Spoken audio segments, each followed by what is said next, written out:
Hello. Noble ally, please accept these treasures as a gift for your unwavering service to the kingdom. All right. Hey, kicking us off there, Sapphire. Well, that's a strong start to the month. A tier 3 subscription. 44 months. Thank you so much there, Sapphire. I feel like I'm missing lights.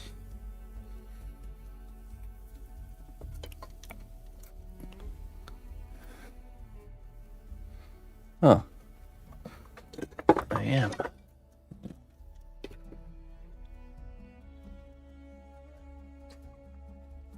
Ah, there we go. Hey, what's up, Concept?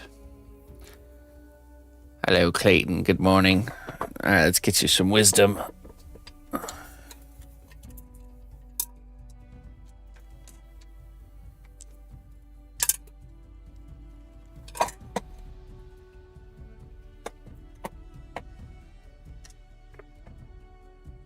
Let's see.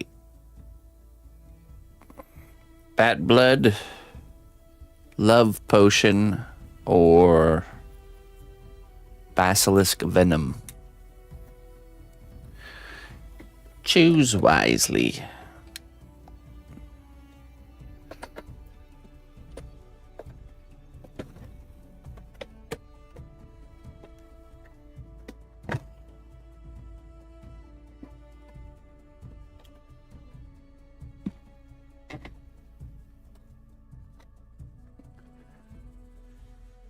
Not you, Craft.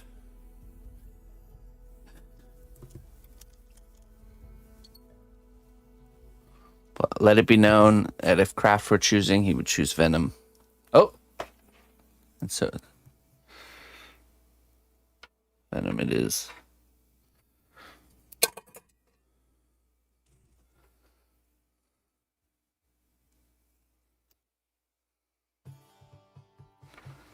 Let's see what we got here. Craft was just predicting the future. Your peace is a shield. Guard it like treasure. Your peace is a shield. Guard it like treasure. Guard the shield, which is treasure.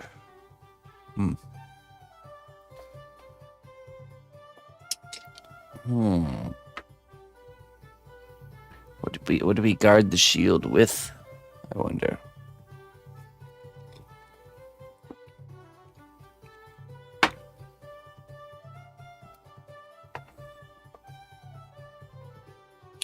Okay. Happy Monday, ladies and gentlemen. We're going to be jumping into working on the dragon this morning.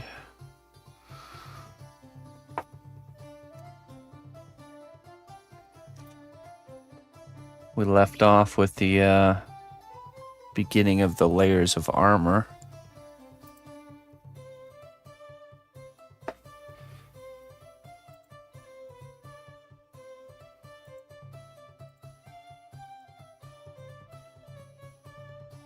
Let's see here.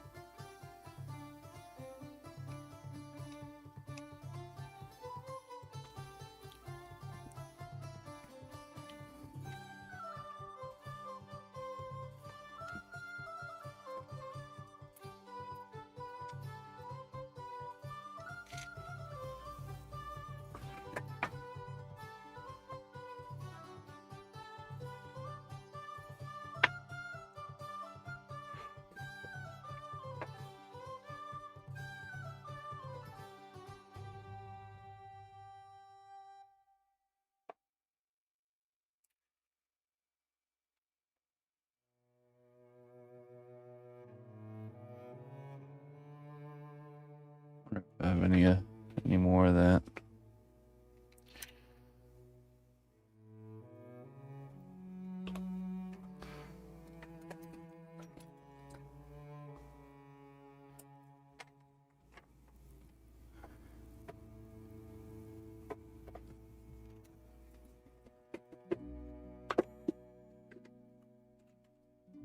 I appreciate you, Sapphire. Thank you so much.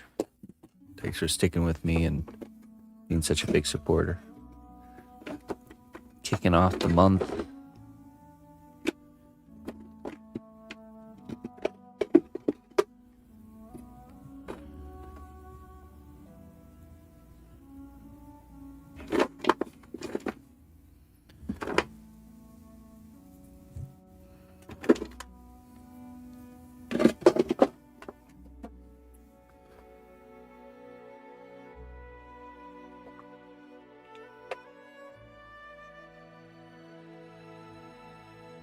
This is a baked piece of clay here. Tempted to use this as like an armature to create the this fin here.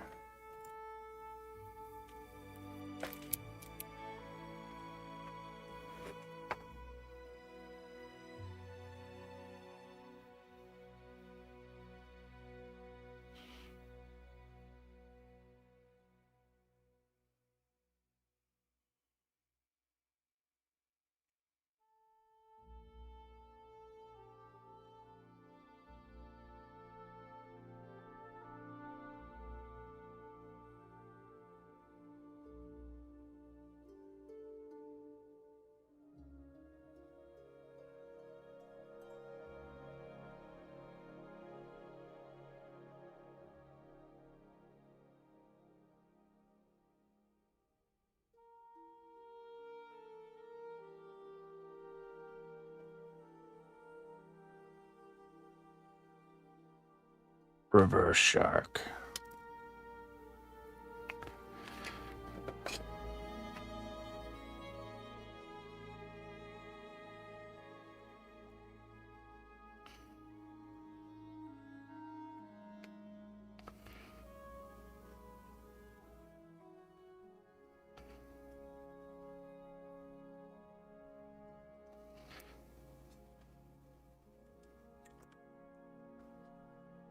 How you doing, Eric?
Good, man.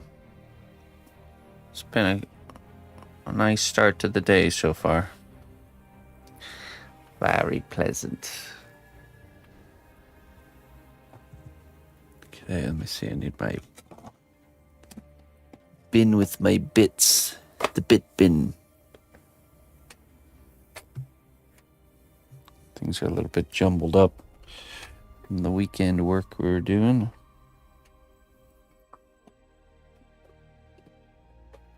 See here.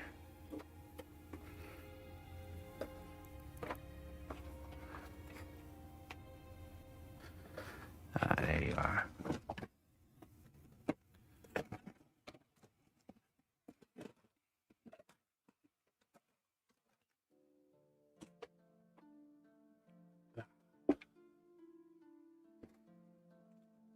We'll use the Dremel tool to sharpen this blade here. Shape it a bit.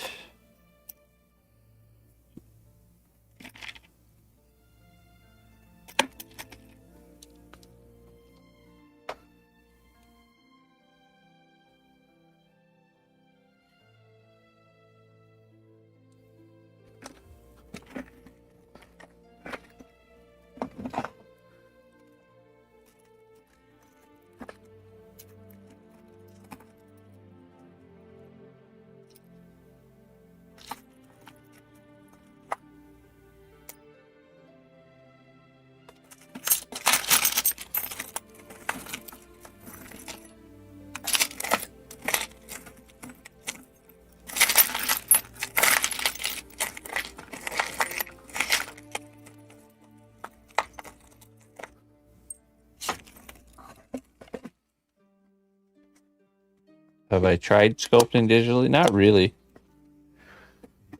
I've poked around in digital programs from time to time throughout the years, but never really like dove in deep, you know. I never needed to.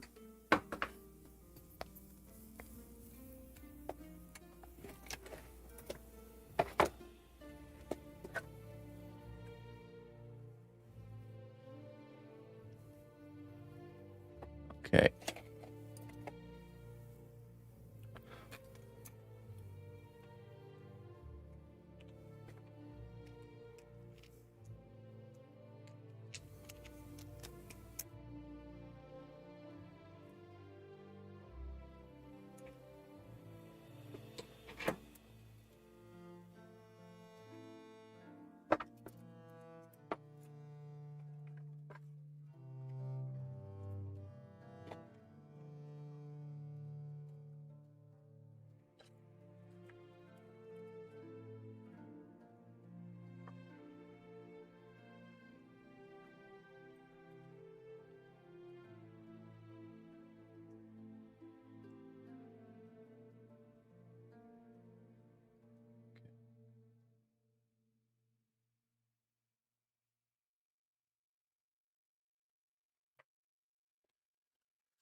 Where are my safety glasses? Gone missing. Ah.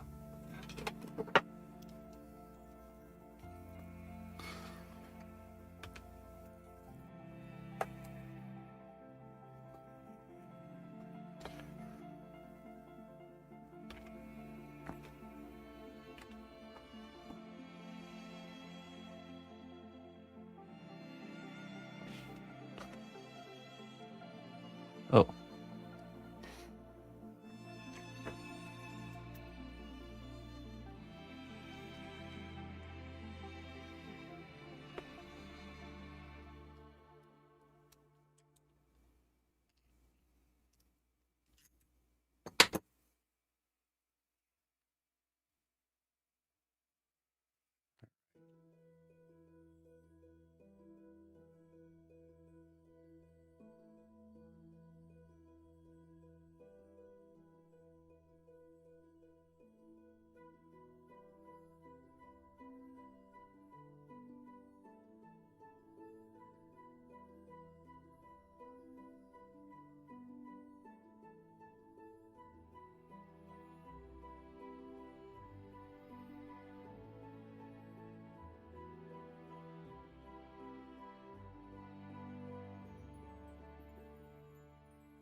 So this is an already baked piece of clay. So it's already been cured. And I'm using a Dremel to kind of carve it to remove the material to kind of create this sharpened blade edge look.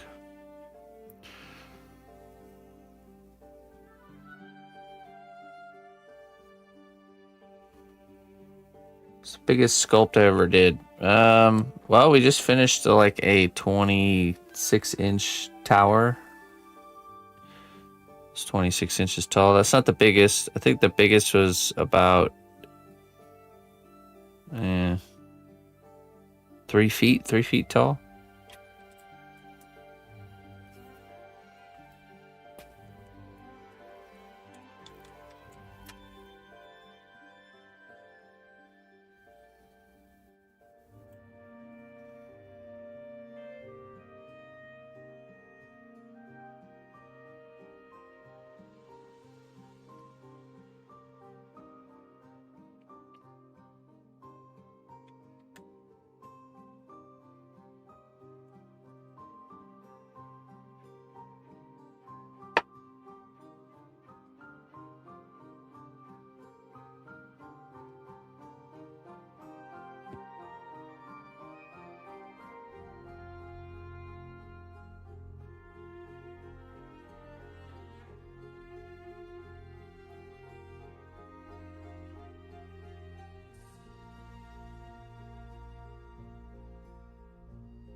Well, just because of the size of something doesn't necessarily translate to time, you know? Something could be very big and not super complicated to make, or not very detailed, you know? Or something could be very small and extremely complex and detailed and take even longer than something that's bigger. But that is a common thing that we naturally have this like almost like it's this correlation between value and size, you know. That like, well, if you sculpted the dragon like this, if I was to make it twice as big, it would take twice as much as time to make it as, you know, because the size is double. But that's not necessarily the case, you know. It does take more time because there's more surface area, but it's not always a direct kind of correlation there.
Hey, Looney. That's funny. I did too. Any woke me up.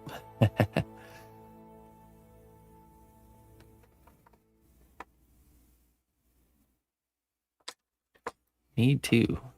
Good morning.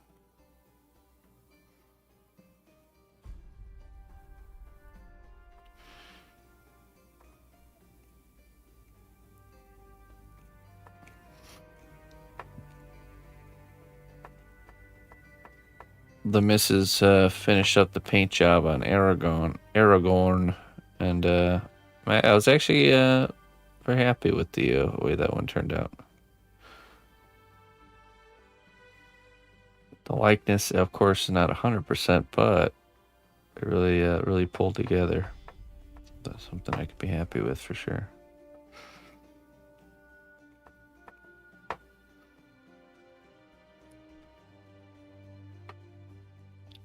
It'll be cool to see the two next to each other.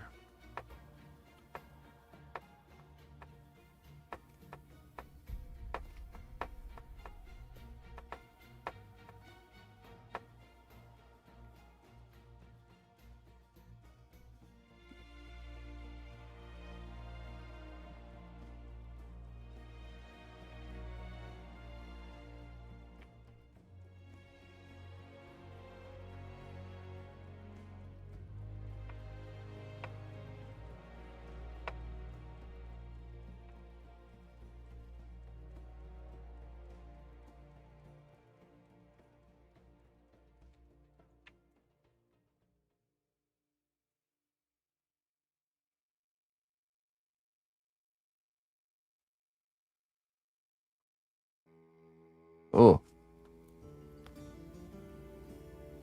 Patricia the handy lady.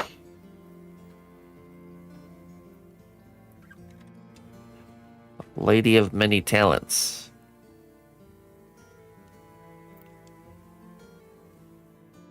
I'm tempted to bake this to get this like kind of base structure locked in before we add details in a top layer. I think that's what we'll do.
Luna.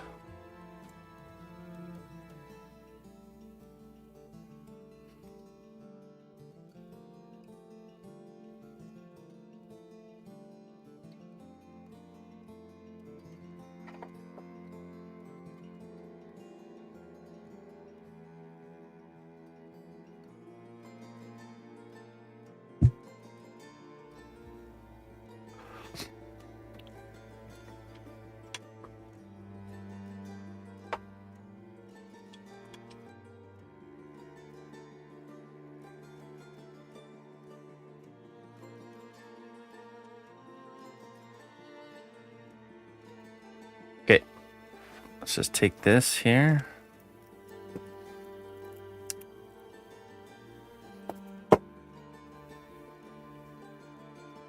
And give that a cooking in the cookery. Cooking it. Giving it a cook. Okay. I'll be right back.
Alrighty.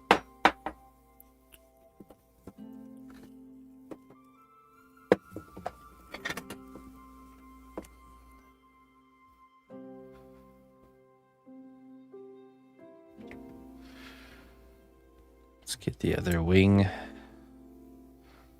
caught up here while that's cooking. Hello, Deagle. Good morning. Let's move this out of the way. We don't need that right now. Good morning, Mr. Deagle.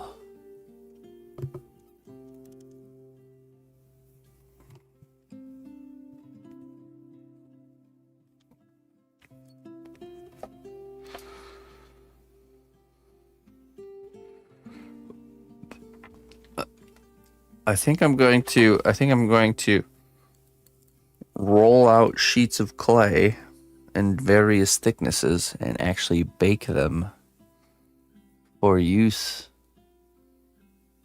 in things like I just showed you, because that occurred to me this weekend when I was doing the Flash's little wing little lightning bolt dealies on the side of his head. I'll grab it, but it was super efficiently easy to make them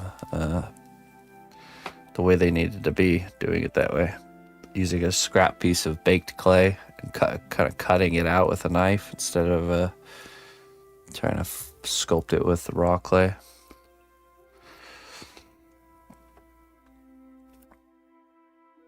A new tactic.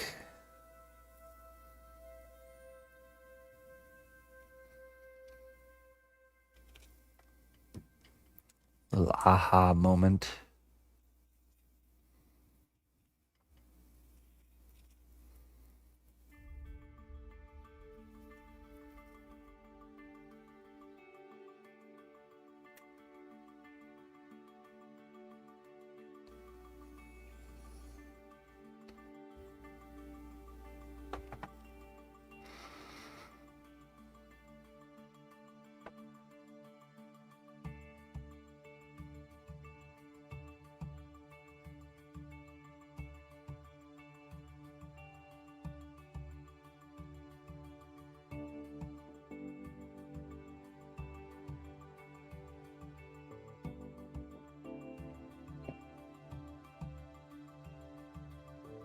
The pasta machine.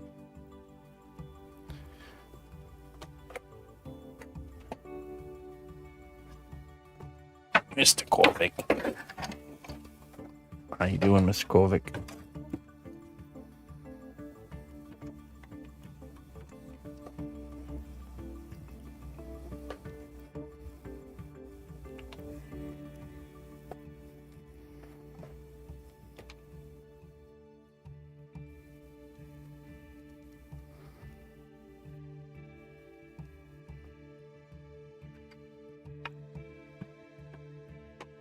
Oops. Oop, oh.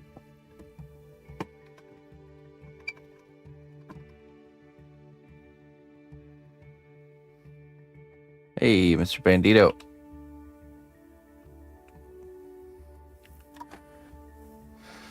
Hey, Mr. Jones. Good morning.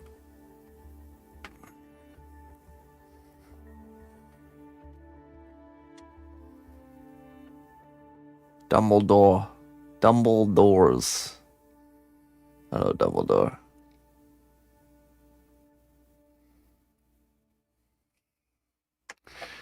We're making a dragon. This is it's a commission piece for it's actually an original dragon, original design of, I've been basically given a prompt or an idea by the client, and I've been able to kind of run with it. So the challenge was they wanted a dragon that is essentially like living amongst elves and kind of like a protector of this elvish kingdom. So we've portraying this idea.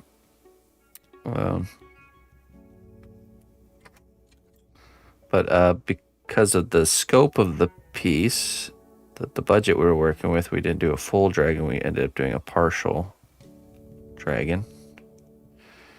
And so it kind of made this like wall hanging partial dragon piece.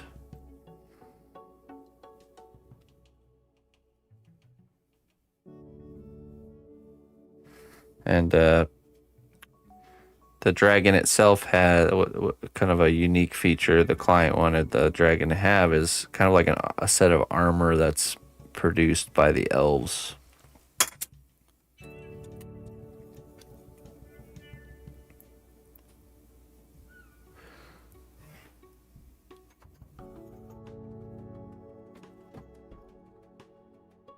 No. No names or nothing. Just the general kind of backstory.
We created this.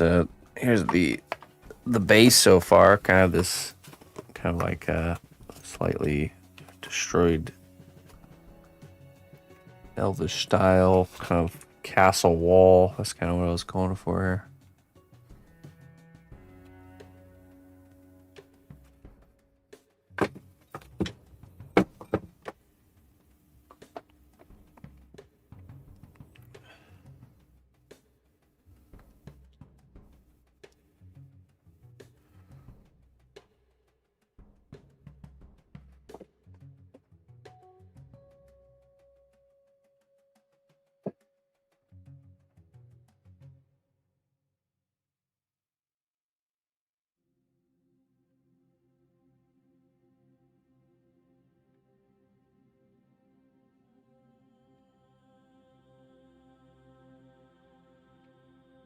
It's out of the way.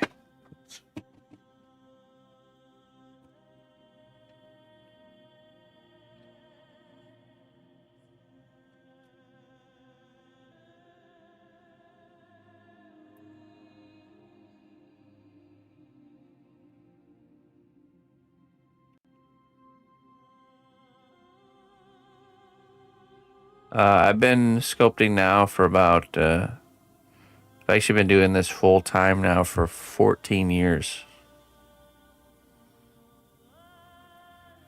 And those years prior, of course, before I started doing it full time.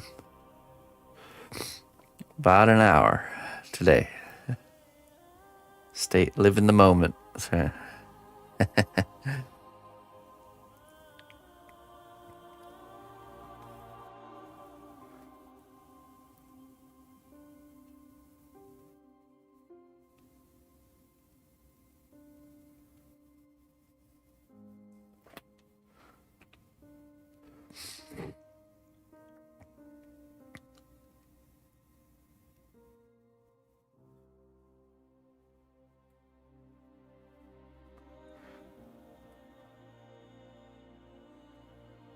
That's pretty cool, Jones. And it was Lord of the Rings themed.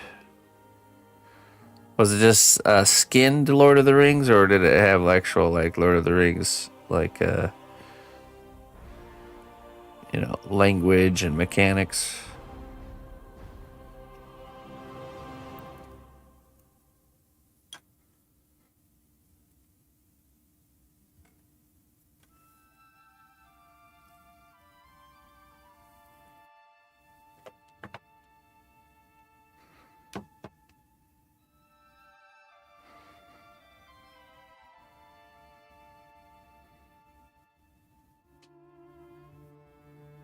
Both. Okay.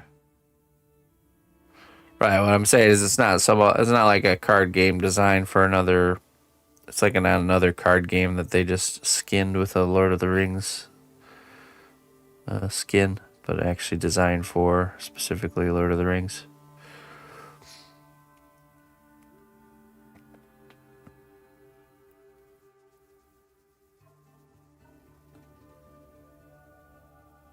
Hey, nice, Dumbledore. Cool. An interesting class. Flamethrower melting other, or snowman melting other snowmen with flamethrower. A cool concept. Okay, we can measure these here.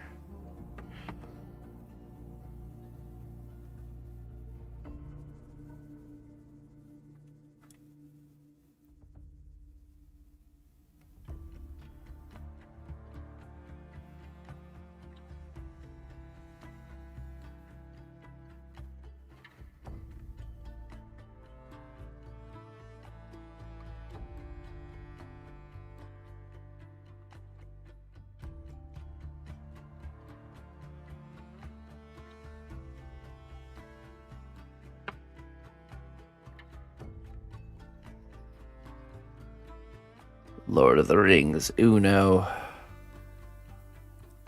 Instead of saying Uno, you have to say the one ring to rule them all when you get down to one card.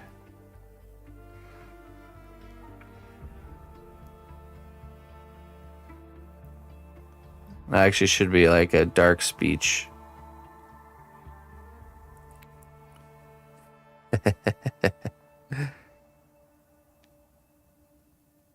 The whole dark speech saying.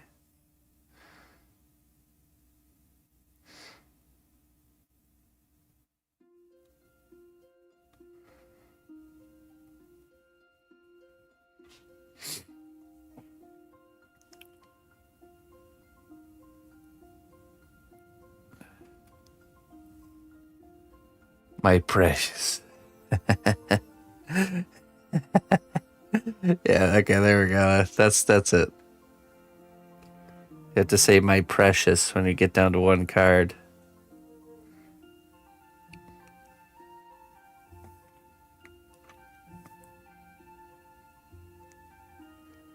Man, now we need a Lord of the Rings themed Uno.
The furthest from home I've ever been.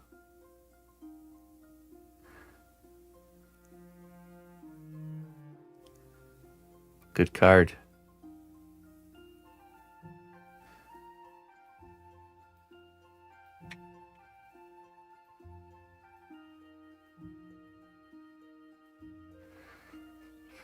Lambas bread. More lambas bread.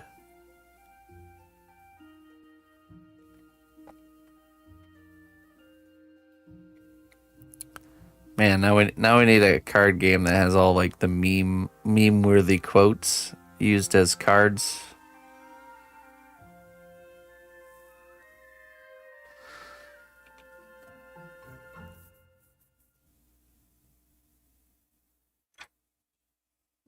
Whoa. Don't be putting that kind of pressure on me there, Jodes.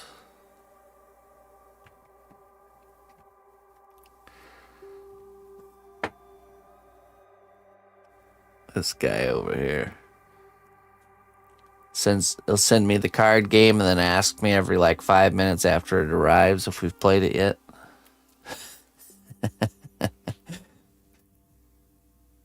Creating this whole background like a tension drama situation. Where it's like me and Ian are like, man, when are we gonna play that card game? Jones gonna ask us again next stream. All right, come on, let's just hurry up and play around so we can say we tried it.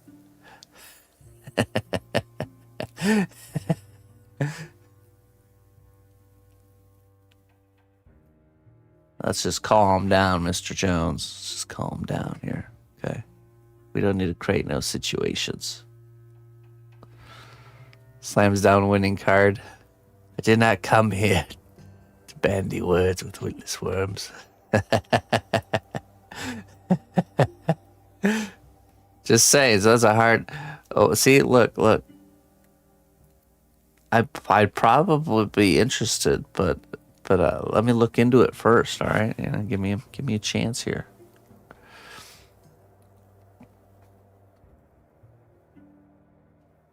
Now, honestly, to be honest, the most of the me and the missus board game time is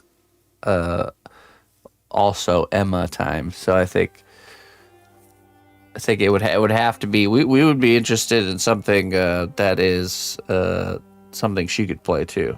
But if it's just something for me and Ina, no, not gonna happen.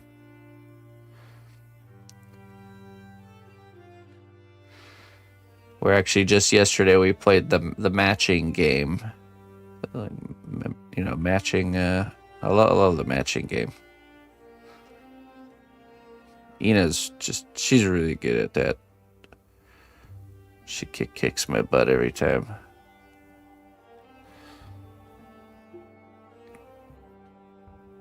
Regulates game to the back of the freezer and then the compost pile.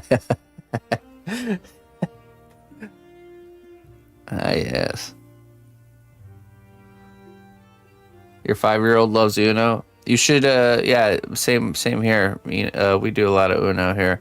You should check out Uno. So we've pretty much bought and tried all of the versions of Uno. There's actually a lot of different versions. And our favorite one actually is Get Uno No Mercy. That's the one it's called. Uno No Mercy. That's the most fun Uno I've played, for sure. Even more than the original.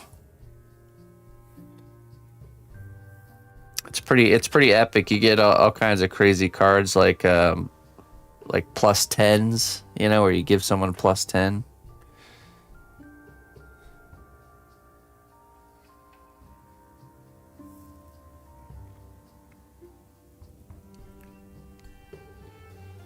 And there's 2 ways to win in Uno No Mercy. You get down to 1 card and you call Uno and you get rid of the 1 card just like normal Uno. But you can also kind of like ring somebody out by getting them to draw more than 25 cards.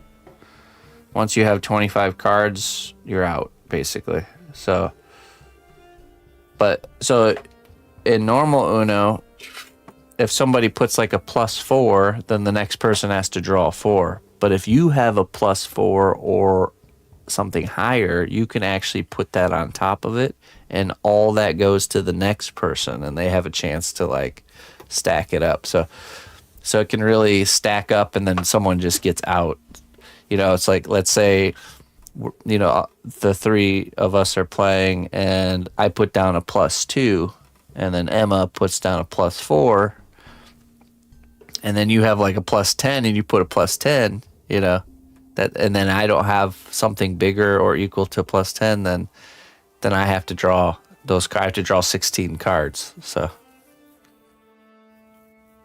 yeah. Sorry, draw 30. That's happened. Yeah, you have to draw 30. Basically, you're out because 25. If you have 25 cards, you're out. So you get knocked out. So more times than not in that game, it's actually really hard to get normal Uno. So, And it's most of the time you win by just knocking the other person out by making them draw more cards. So you hang on to your plus cards as like a form of defense. And can we go back to video games? They have plus 10s. That's right. Uno no mercy. It's a good one.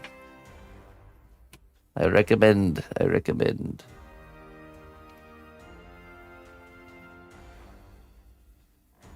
Yeah, we've tried all the other versions, but that one definitely, that's the one that we always go back to and always play. And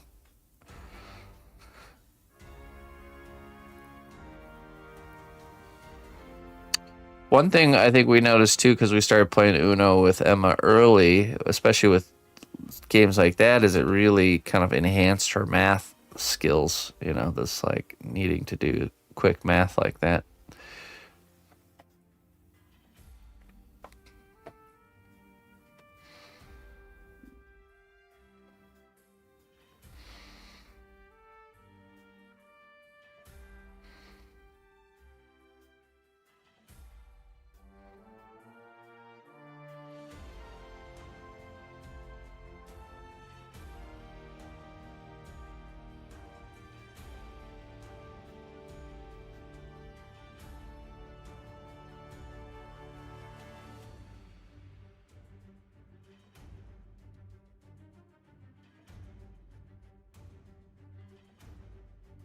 Is the camera shadow behind me?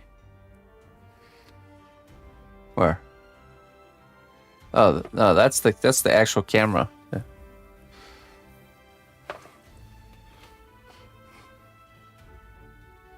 Yeah.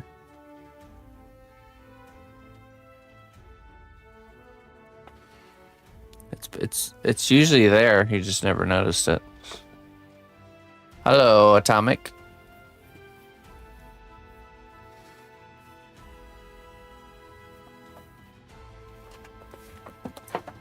Oh.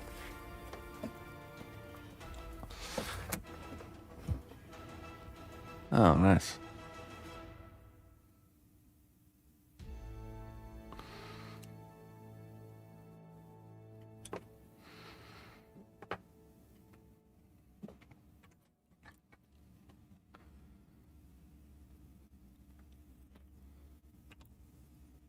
Okay, I'll do these.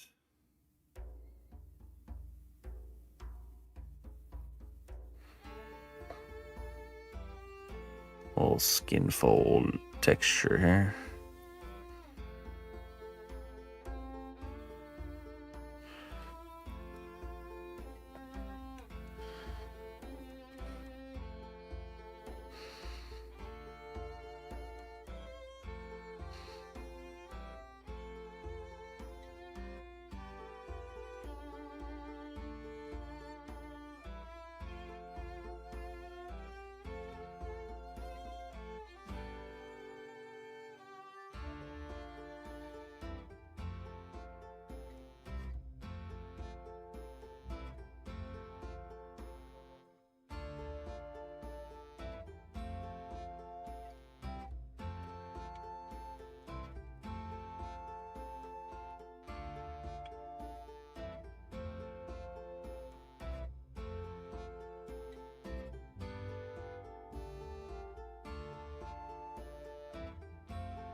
Should be a surgeon.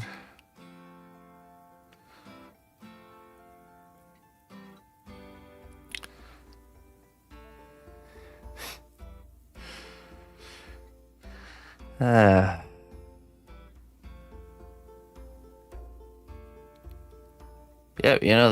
that's all you really need to be a great surgeon.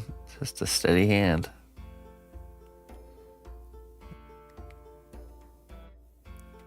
I would argue it's more important to know where to cut than to be able to cut really steady.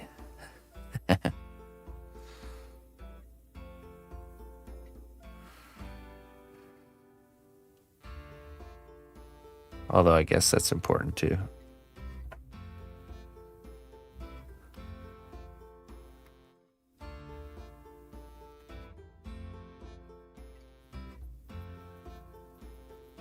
June.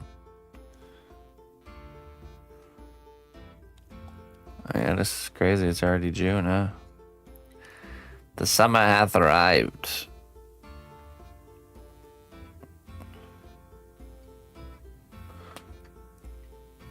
Let's see, when is that? It's not this weekend. Okay, so not this week. So not this week, but next week. My birthday's on Thursday of next week, so the 11th. I'm not going to take the day off. We're actually going to do Trollhead Day on my birthday, so on Thursday of next week. So this week is Friday like normal, but next week Trollhead Day's on Thursday. And we will and then I will take Friday off and celebrate, kind of take the day off and celebrate my birthday with the day off the day after. So throwing a party. No, we're just gonna do Trollhead Day on my birthday. So I'm gonna work for 10 hours on my birthday. You think you deserve a birthday? No, I don't. But yeah, so that's how next week will look. I'll take Friday off and we'll do Trollhead Day on Thursday. So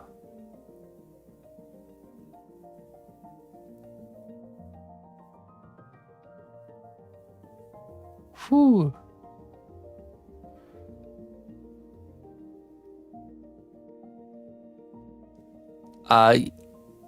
Yes. If there is anything, I will.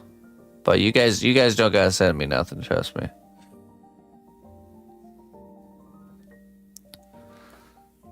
It's a big enough gift for me to just have an extra day off, for sure.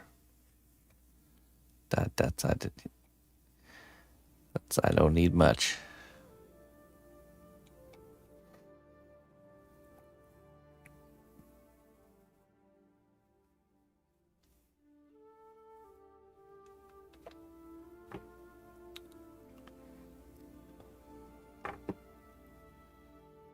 I'd say I have a surprise for you guys, so just make sure you're here on June 11th, Thursday, June 11th.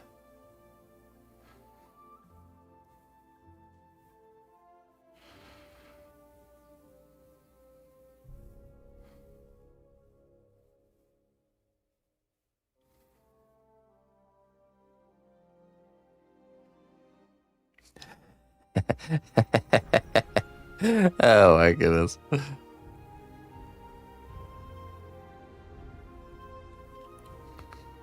Oh, Jones.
Hey, DIYer, how you doing?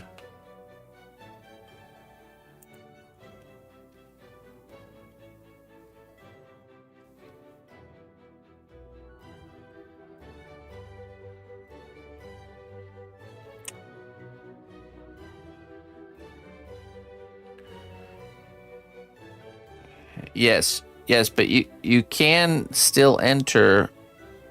You can still enter the race. Just in case there's like a situation where there's not enough people.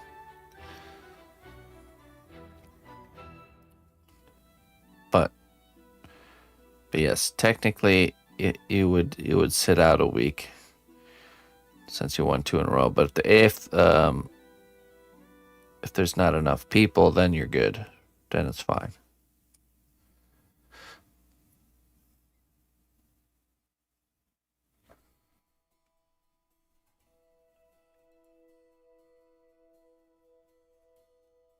You don't think so?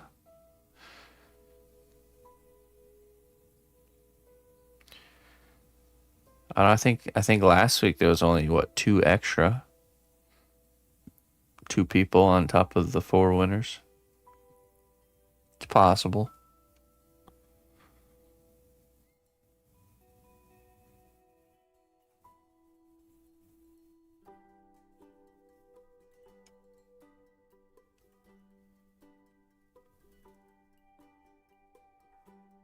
Merry and Pippin with a weekend.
Hey, what's up, Barnsdale? Happy Monday.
Lenny Larna. Being rude to the fellow kingdom members again, huh? Well.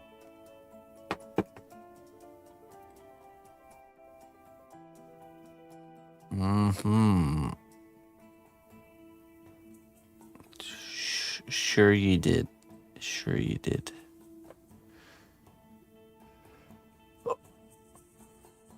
Oh my goodness.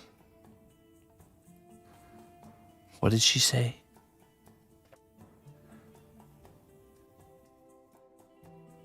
How dare you insult Barnsdale in such a way?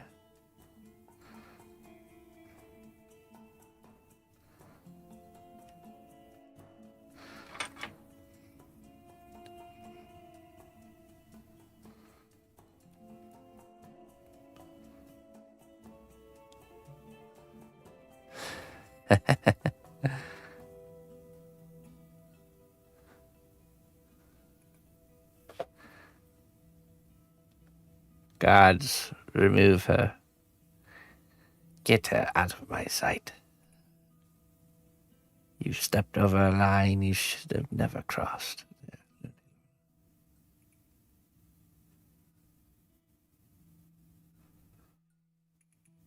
You will spend your days withering away in the cnotbusch kingdom dungeon.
Hmm.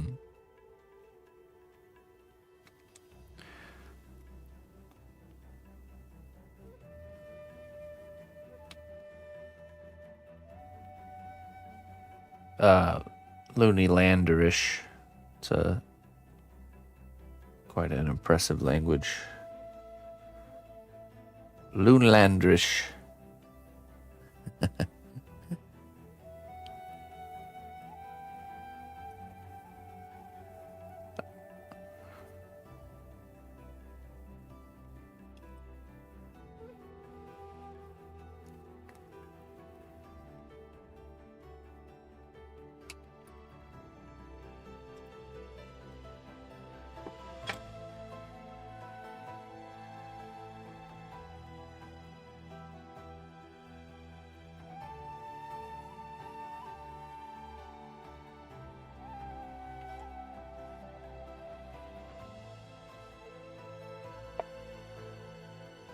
Band.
Oh boy.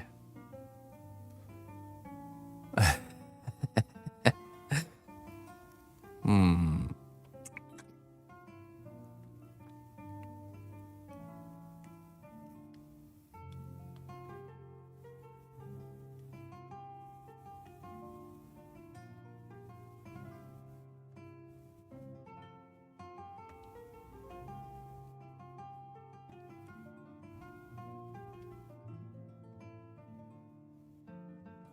What would Jones have in mind, I wonder?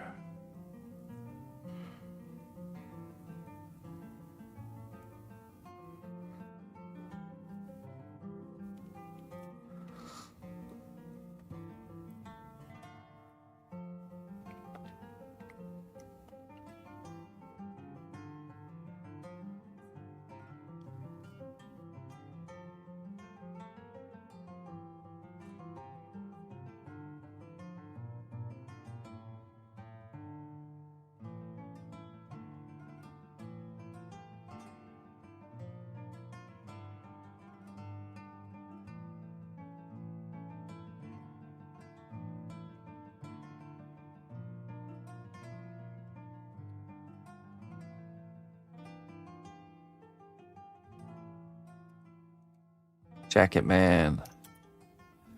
I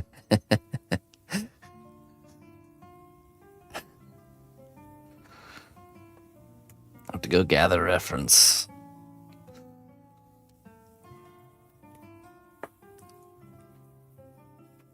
All right, let me. We're about to detail this. No, we'll be able to bake it. Let me go get some coffee. I'll be right back.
Aragorn.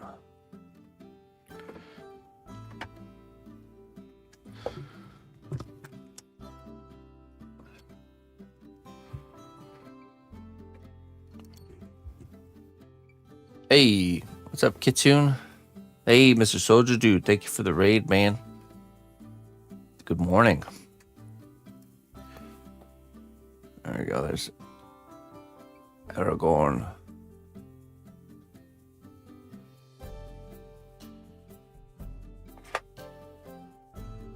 And then this is where I use this little technique to cutting a piece of baked clay to create those little lightning bolts.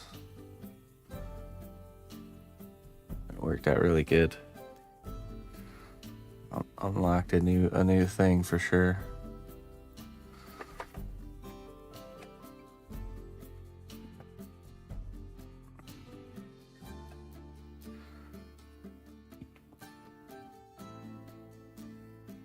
How you doing, brother? What were you guys up to over there? What's new with Mr. Dude?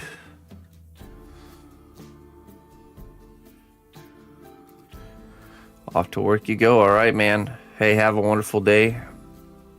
Have a good start to the week. A happy, productive Monday.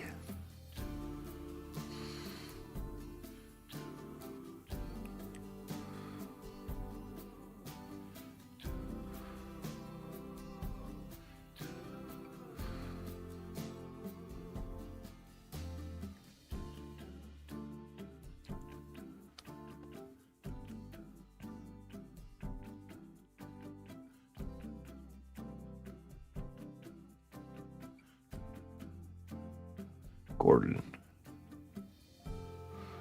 Flash Gordon.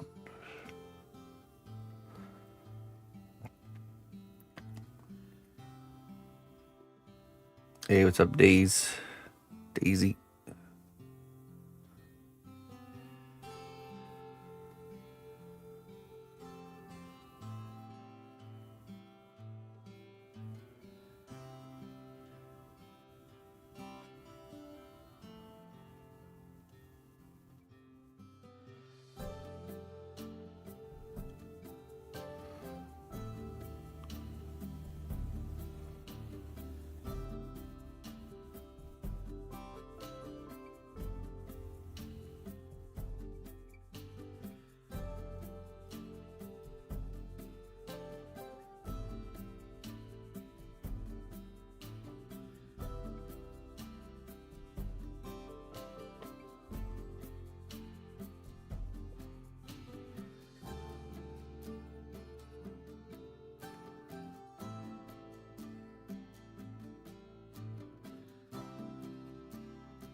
Let's see.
Yuck. Y-tack. That's Y-tack, not yak. Hello, hello.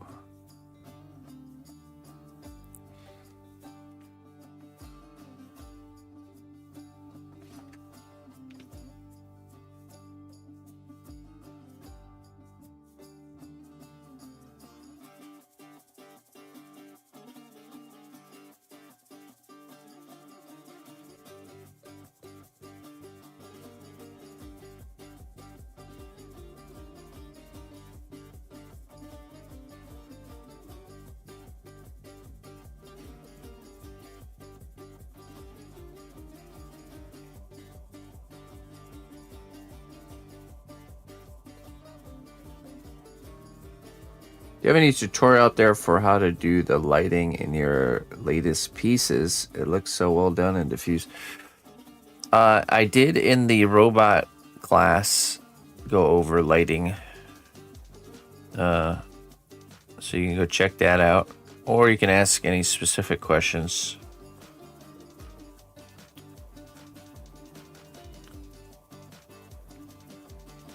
You know, the idea is you don't ever have like a direct LED light like showing. You know, you're always putting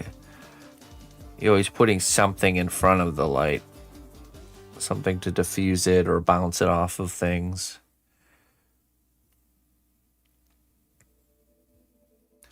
Okay, so that was different. So I used something new there for the first time. It's a filament or a fob bulb. You ever seen those Edison style bulbs? Those ones nowadays are actually LEDs.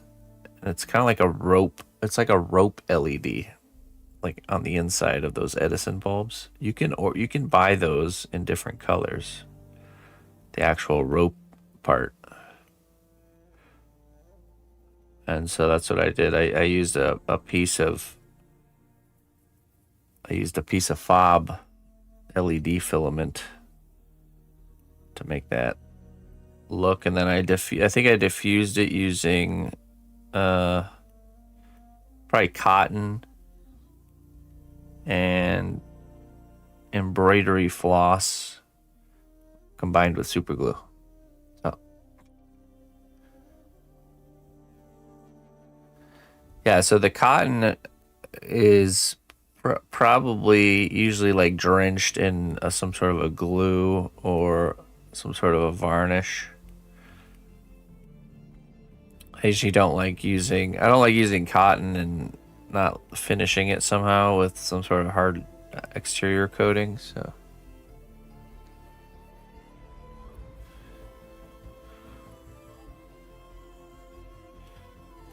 So if you take string or embroidery floss and you drench it in super glue, a reaction happens, and the string becomes basically translucent, and also has like a flexible structure once the glue kind of sets.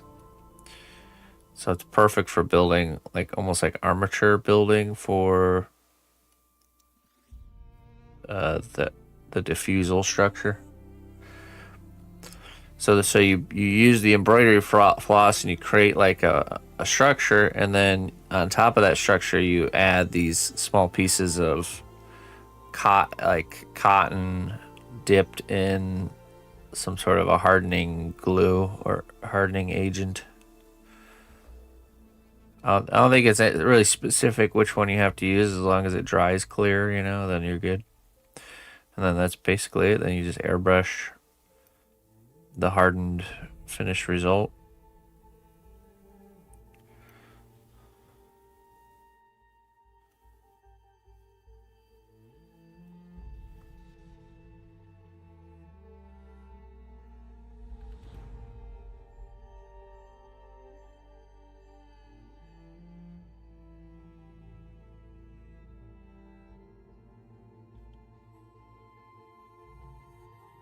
Yeah, I think everyone is. I mean, it was the same for me when I started. When I first got an airbrush, it kind of sat around collecting dust for a while before I, worked up the courage to start messing around with it. It's also like it's of course it's a new tool. It's gonna be not as efficient as the ones you're currently using until you become familiar with it. So really, you have to start using it so you can build this familiarity, because you can't really unlock the true potential of a tool until you become familiar with that tool. So I would challenge you just to start using the airbrush in a very easy jobs, like base coating and adding varnish. These are all simple, straightforward, nothing too fancy. You're just kind of spraying all over type of jobs. And just the handling it during that time will help you kind of build this kind of comfort.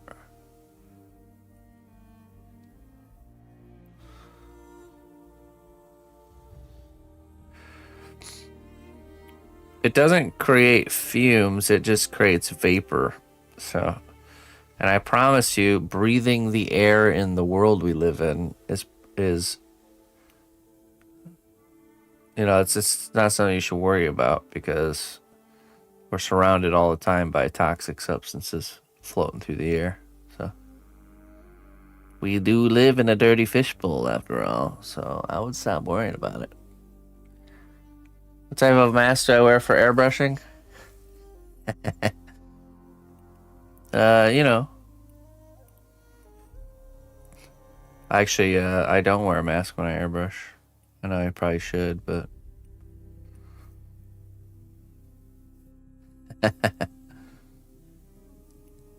I have a lot of airflow in here. Kind of.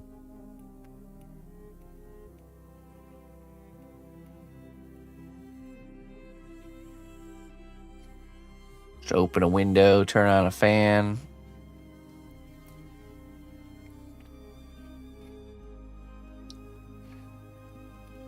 I just honestly, I don't do enough painting to really be too worried about it. Although I know I should.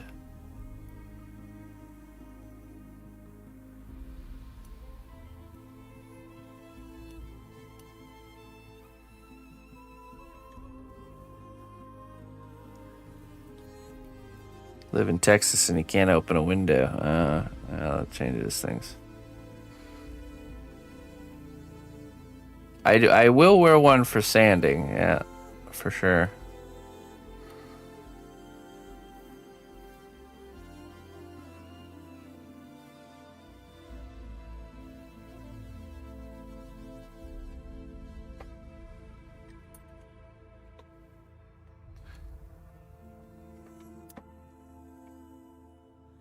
Embrace the fumes. It doesn't really produce fumes in airbrush. It atomizes or vaporizes the paint water mixture. So this is the mask I use for. This is my dust mask for doing dusty things. This one right here. My Bane mask.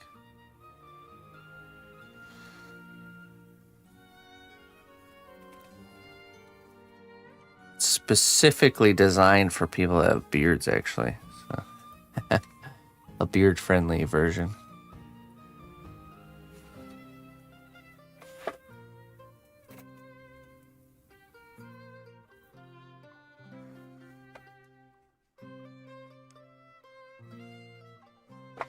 Right. Basically a vape.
Another good solution is actually setting up a spray booth. I don't know if you've ever seen one of those before. It's basically like a setup with it's like got a fan or some sort of suction with a filter, and it's just an area, a contained area that you're spraying that just kind of catches most of the overspray. Basically, most of the spray that's going into the air just kind of gets sucks into this spray booth.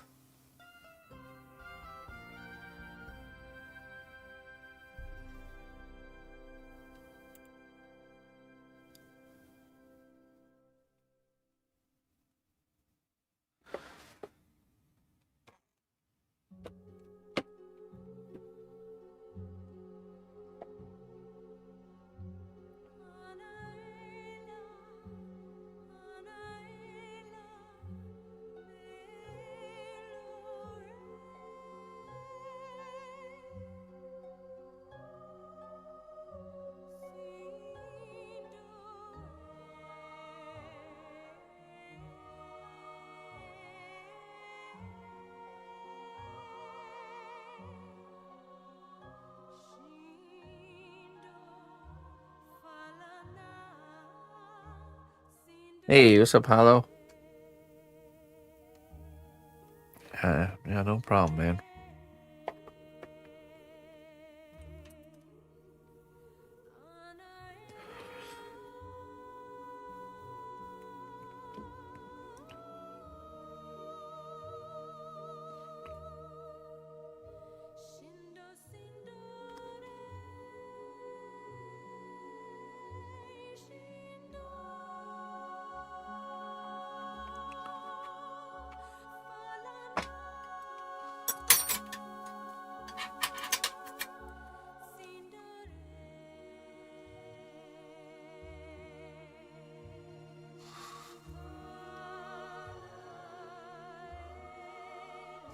Well, yeah. So with eyes, yes, I use translucent clay in the eye to diffuse the light. I actually use translucent clay a lot for light diffusion.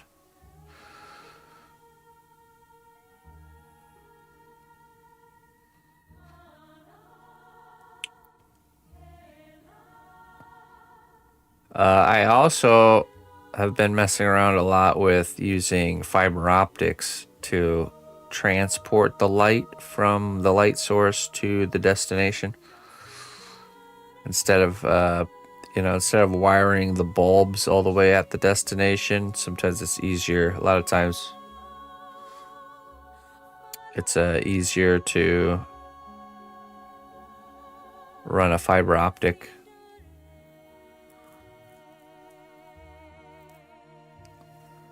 No. It's really simple. You basically heat up you twist the wires together. You heat them up with the soldering iron. You just kind of touch it with the soldering iron. And then you just tap the solder right onto the soldering iron. It'll melt. And then you just kind of spread it on, just like peanut butter and jelly. And then, yeah, that's it. Basically,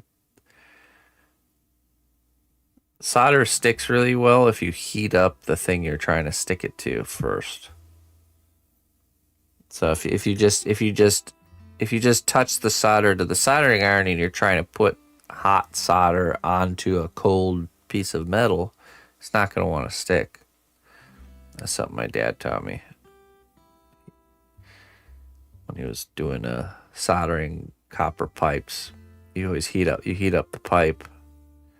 That causes the solder to really stick to the pipe.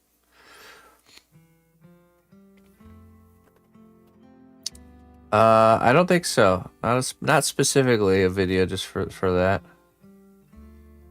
I think I show it in the like I said, in the robot sculpting tutorial series. You just have to find the episode that we do the light work.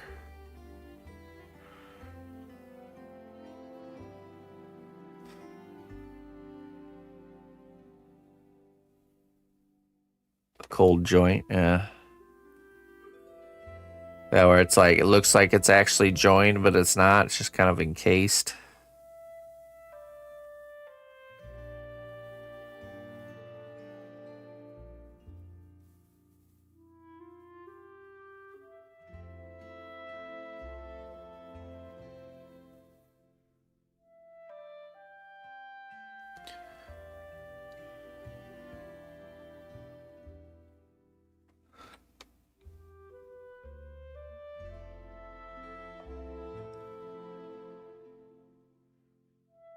Just winging it.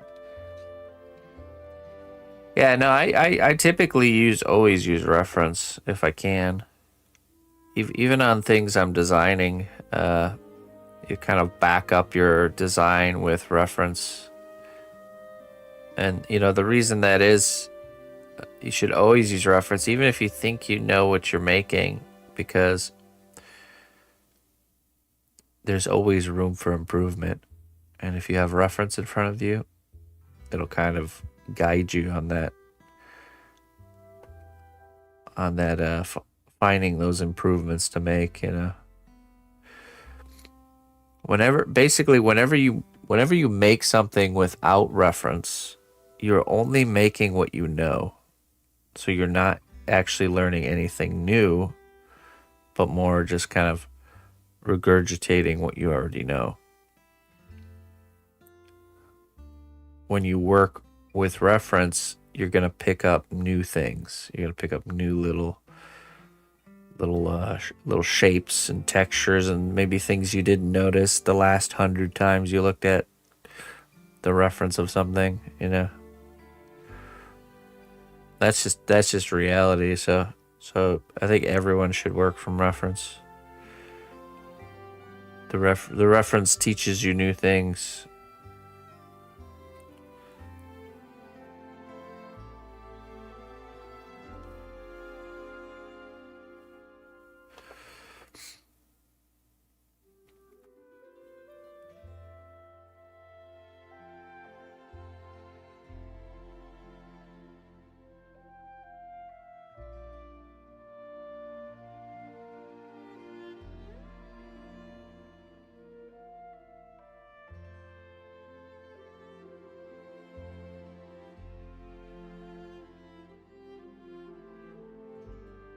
That being said, right now I'm not working from an image.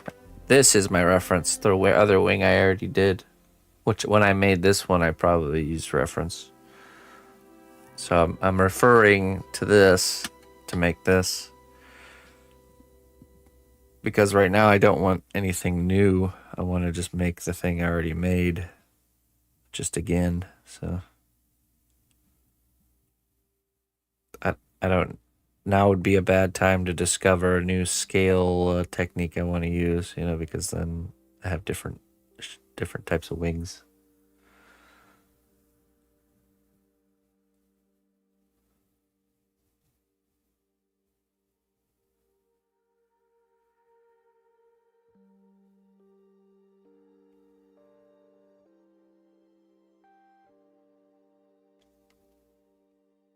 That's right.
books. I haven't seen an actual book in so very long. I thought they were all extinct.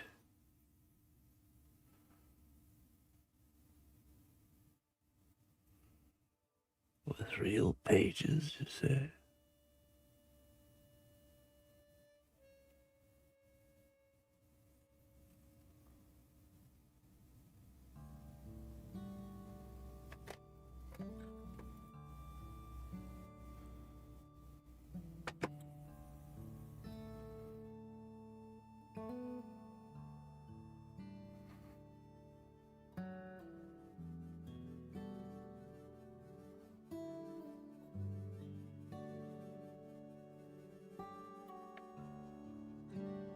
Right. He's got the old hand crank print and press over there.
Get your crispy dragon wings here.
We'll take care of your trolls.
Right.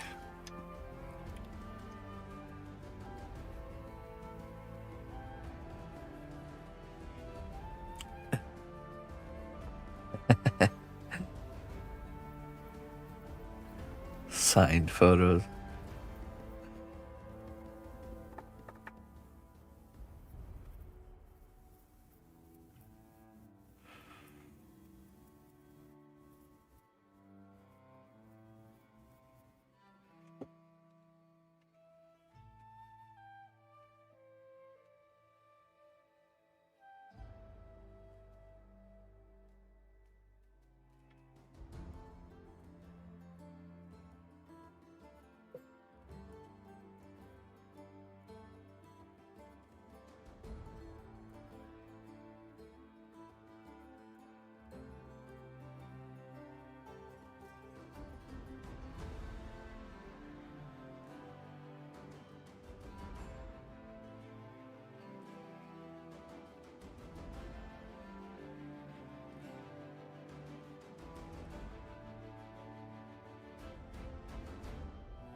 Hey, how you doing, PB?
Okay.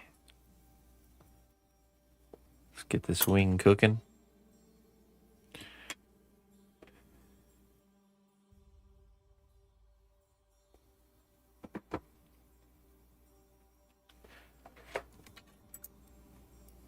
I'll go grab the dragon out of the oven and do some more with the armor, I think. Well, that's bacon. You know.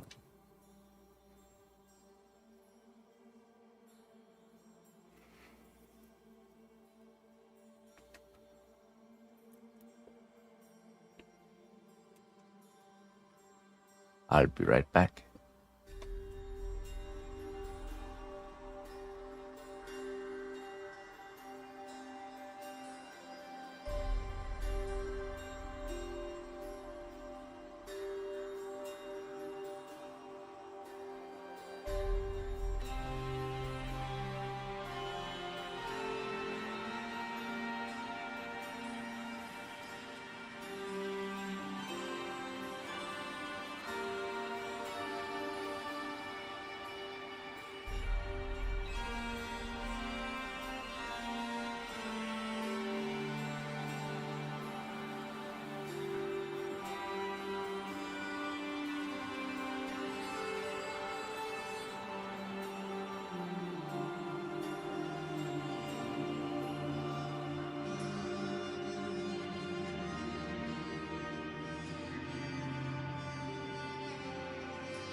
Okay.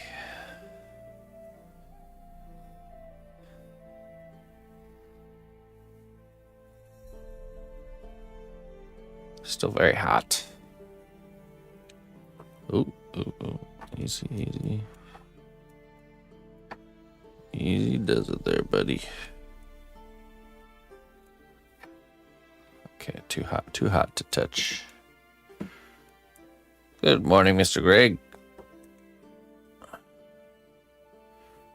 Okay, while it's hot, though, I'm going to paint on some separator here on the shoulder. It's going to be kind of like a shoulder armor. Let's see.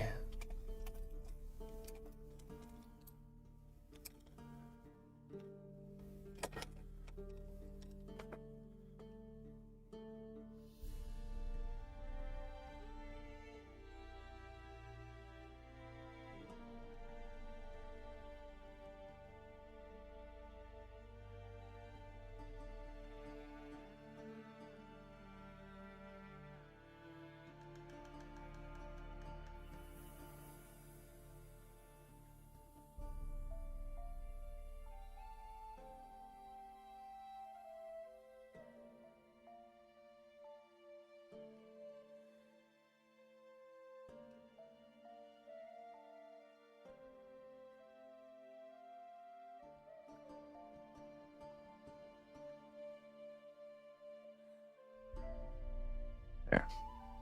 Good. I need to let that cool down.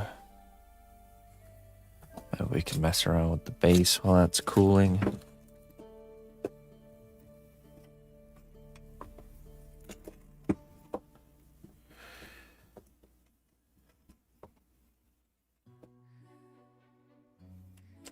Get this kind of permanently attached here.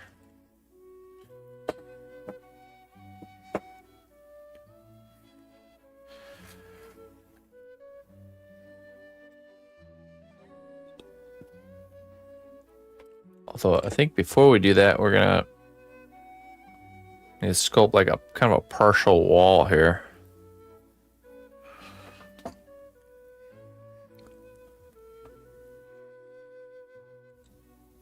Right here.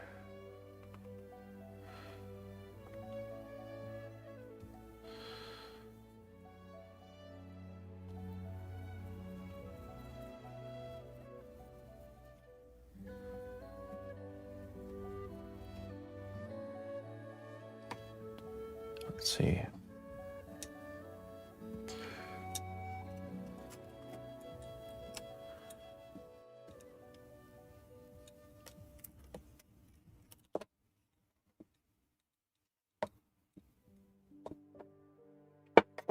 Let's just do this here.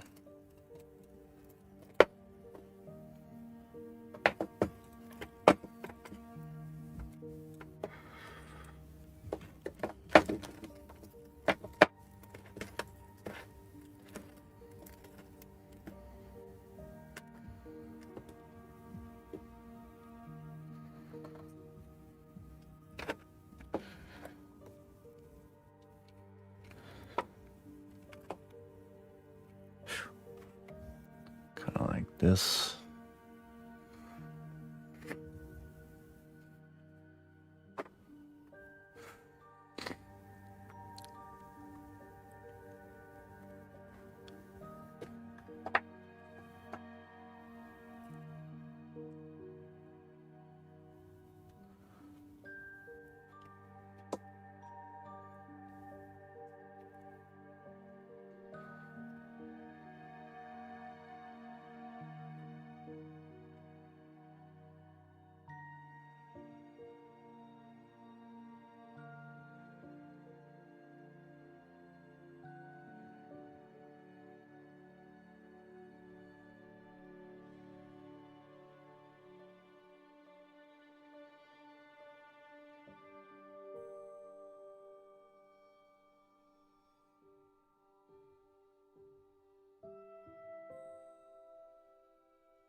Yes, PB.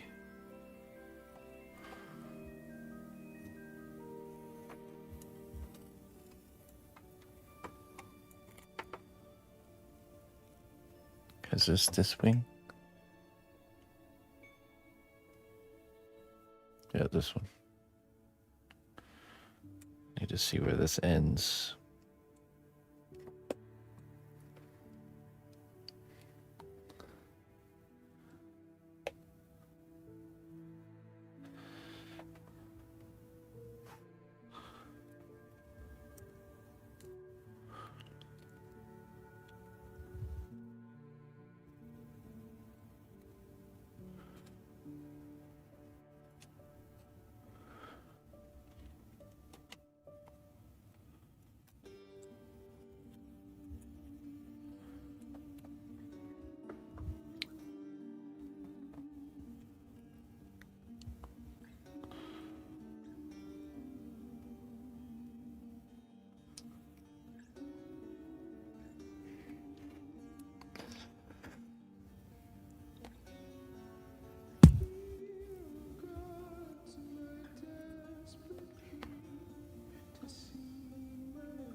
Maybe we'll use some of that freeform air to build like a structure for the bricks.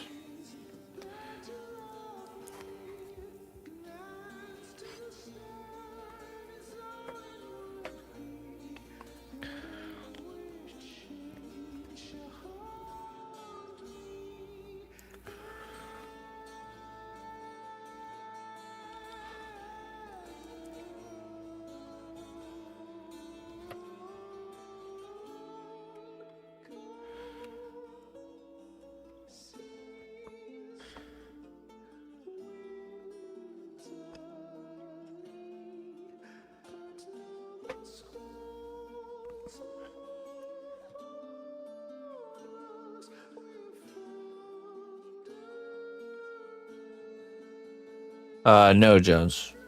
Mm-mm.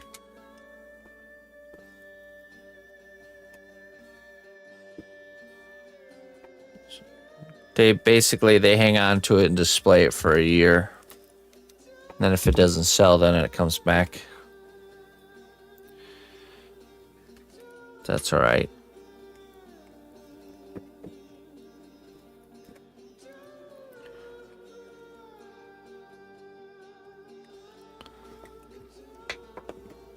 it just brings confirmation to exactly what I say about that there's a risk when you don't do commission work and when you sculpt things in the hopes to sell them afterwards, that it is a more risky. And I totally was aware of that going into that project, that, you know, that it was a higher likelihood that it probably wouldn't sell because you had to find the right person, you know, that's willing to, that wants to buy the thing that you spent a lot of time on, you know. So it's just a risky way to do like art business, if you will. Whereas commission work, not the case at all. You know, I could throw tons of hours into something and I know that I'll be paid afterwards, you know. Also, it adds value to the work because of the ability to choose what gets made. So, but when I signed up for that, it was less about the actual selling of the piece, but more about getting my name kind of circulating in certain circles and just kind of getting my work out there, you know, like in front of Universal and stuff like that, you know. So I wasn't too worried about it. Of course, it'd be nice to get paid for the work that you do, but I don't know. It wasn't the main objective.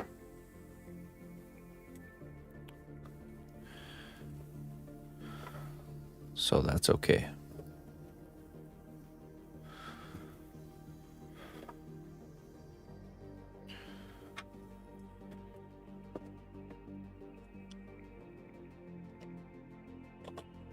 They have asked me to be a part of another show, which I think I want to do as well. This time, I'm going to see if I can apply my, what I've learned to this next design of this next piece.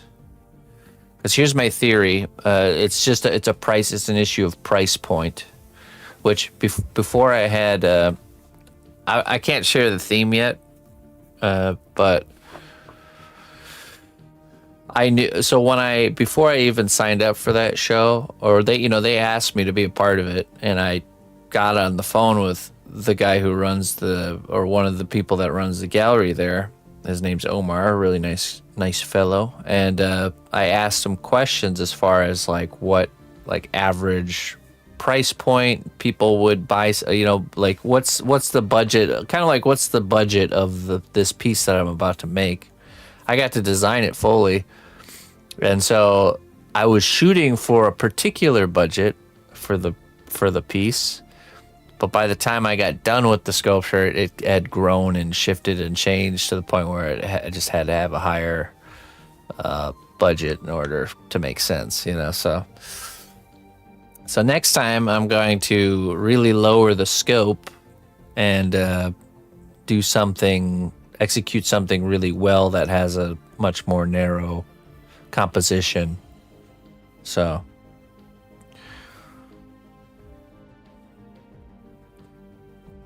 right, I think they're just looking for one item, but yeah, I'm gonna shoot for something that's a little bit smaller, something more something that's more budget friendly but also looks good. You know, this is the challenge in the designing an art piece realm, you know.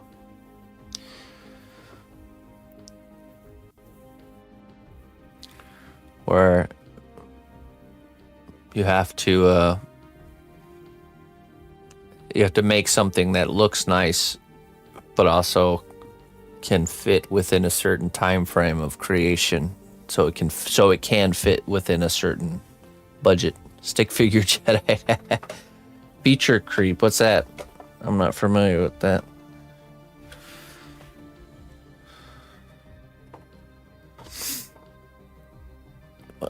Okay, I need some screws. I want to try to get this base put together, and then we're going to use epoxy clay to really kind of concrete it.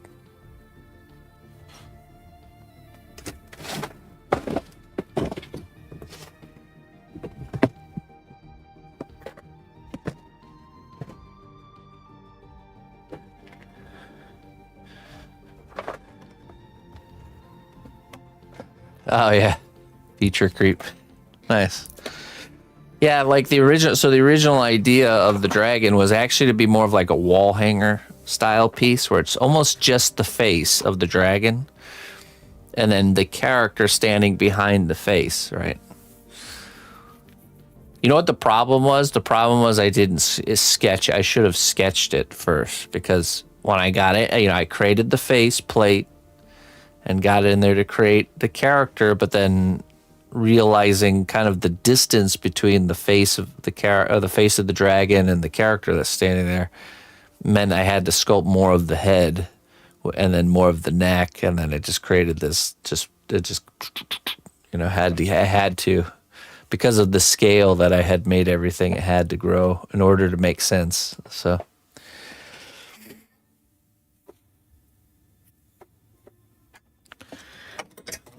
Oh, yes. If I had done a project sketch for it, I would have seen that would have been an issue and maybe changed course or did something different.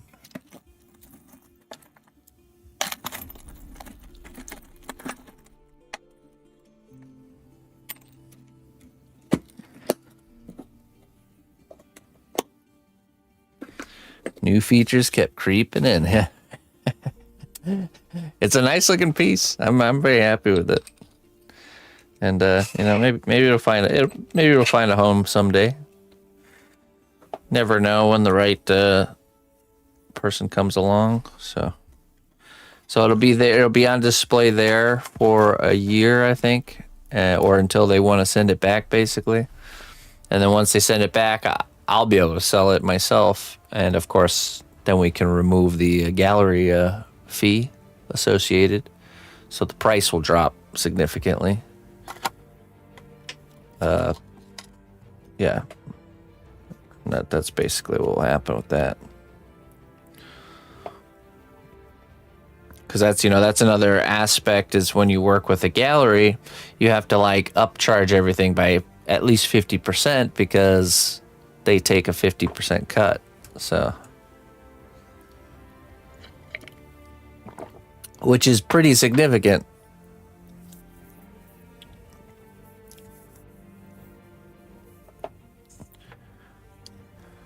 But it also pretty standard, so.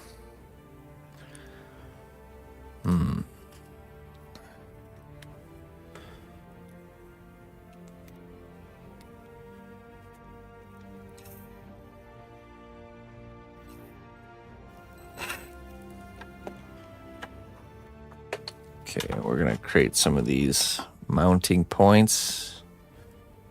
We're gonna tie this all together with epoxy clay.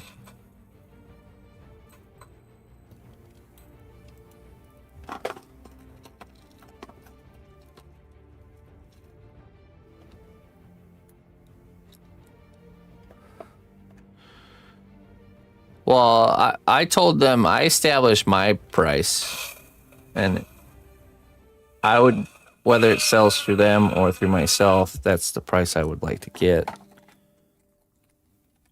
It's just the cost to the customer is the part that changes, so. You know what I mean? The piece itself costs more. I'll be making the same amount whether it's I sell it myself or not.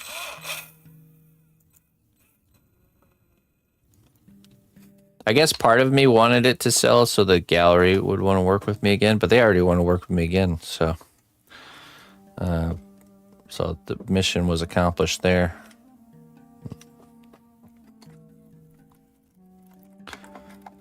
Okay, now that'll attach those.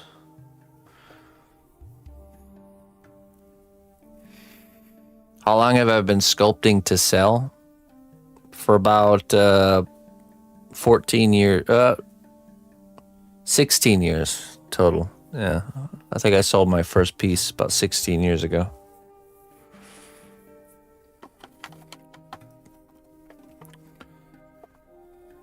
Okay, how am I going to attach this piece here?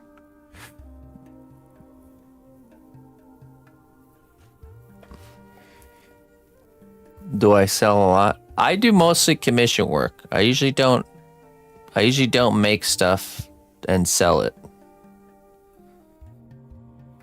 And I've been able to do this for a living for 14 years. Doing mostly commissioned works. So thank you. Yeah, everything you see me working on is commissioned. So there's no it's not like personal projects or anything. Okay.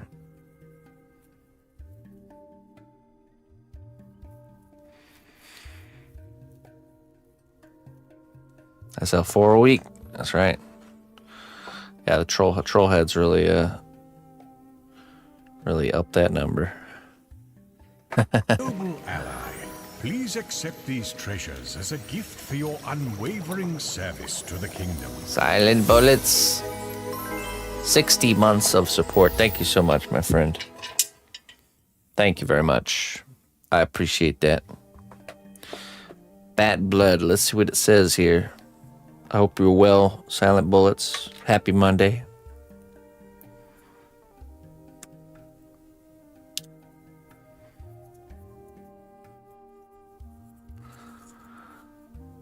Even the greatest warrior does not emerge victorious in every battle.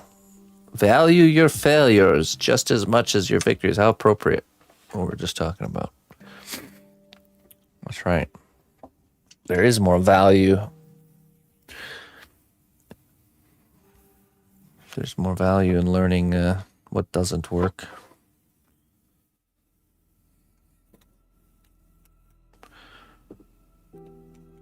Okay. Oh, so we need another one over here too. Oop.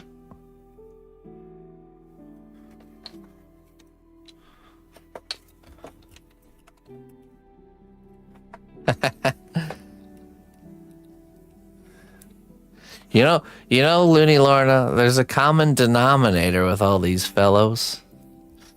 Is that there's some sort of detail that's linking them all together. I can't quite put my finger on it. Some sort of commonality between them all. I don't know. It's like on the tip of my tongue. Price point?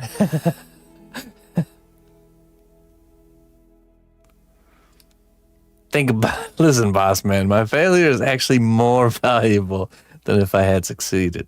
Think about it. Well, remember, this logic only works for like, if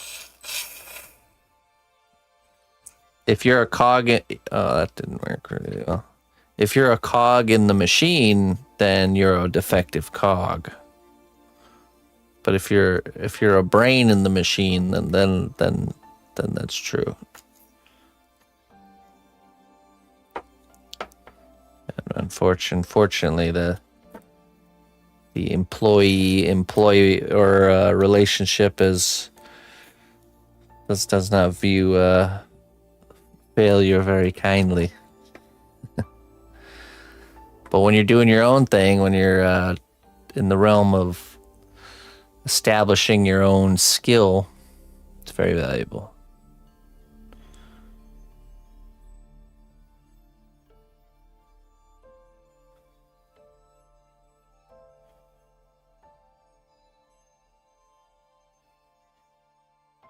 Hey, Miquel. Thanks for saying that. I do enjoy doing what I do, and I plan to do it until I can't anymore. So.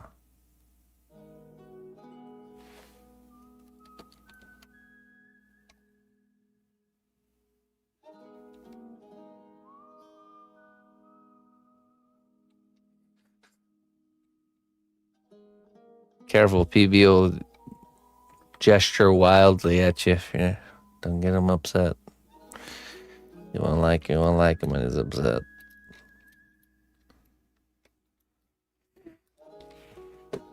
right, let's see. Let's do one more screw like this.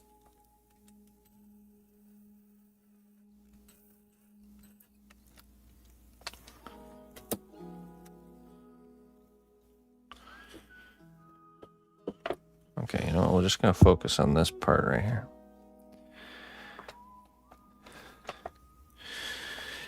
Okay, next step. We're gonna get some gloves and we're gonna use some epoxy clay to bind these all together.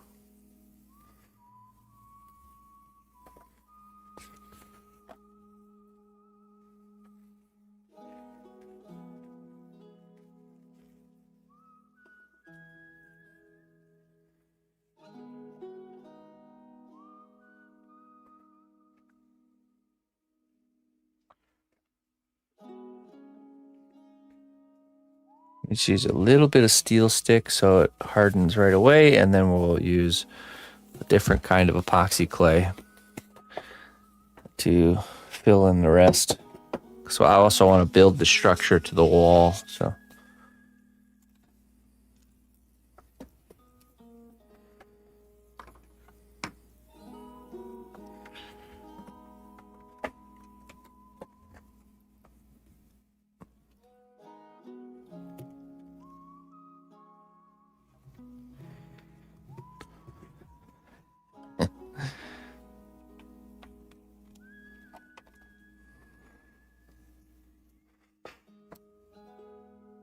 okay, just mix half of this.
A little steel stick bracket.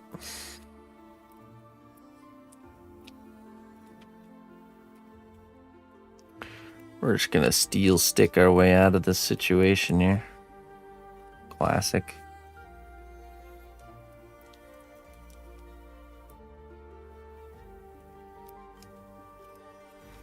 Let me mix up that other batch.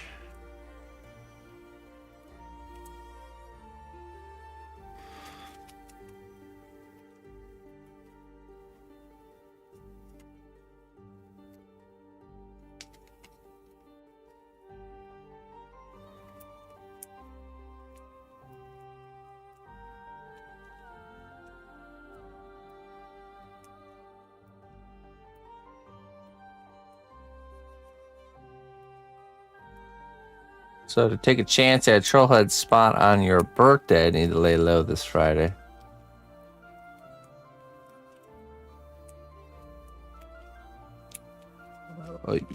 Yeah. Very wise. That's right.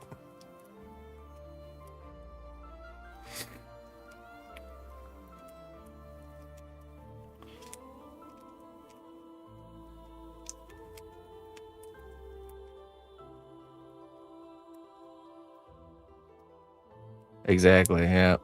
So if you were to get another one, then you would be out for the birthday Trollhead week.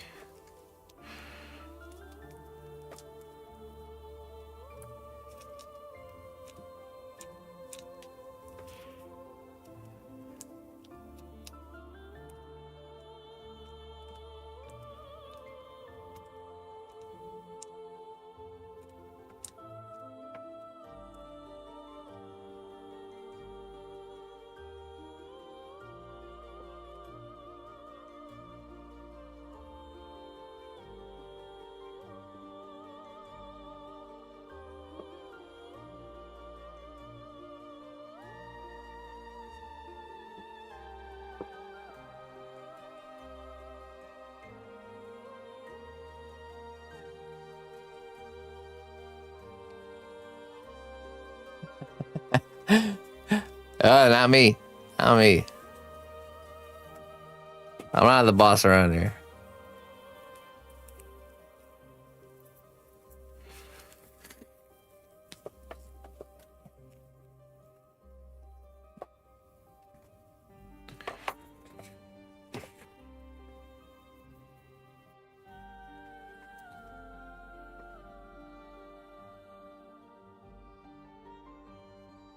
Alright, let that harden up. How's this feeling? It's cooled off enough. Not too hot to handle anymore.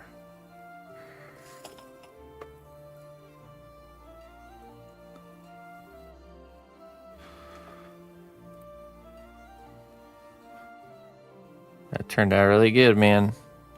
This is definitely the new technique. The pre-flattened baked clay that we draw, stencil out the shape, and then we cut it out and Dremel it, and then attach and then insert it into the helmet there.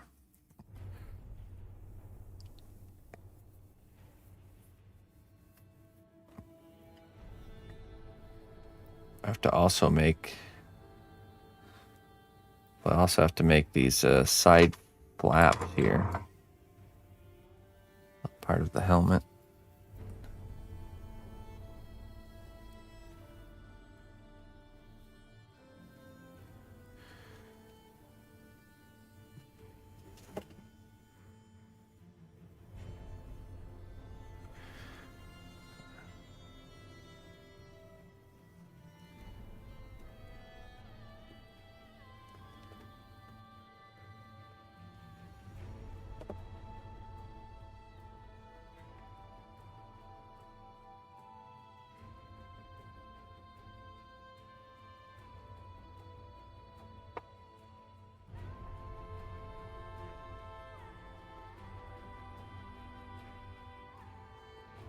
It is, yeah. I'm not going to remove it just yet, but it does come off.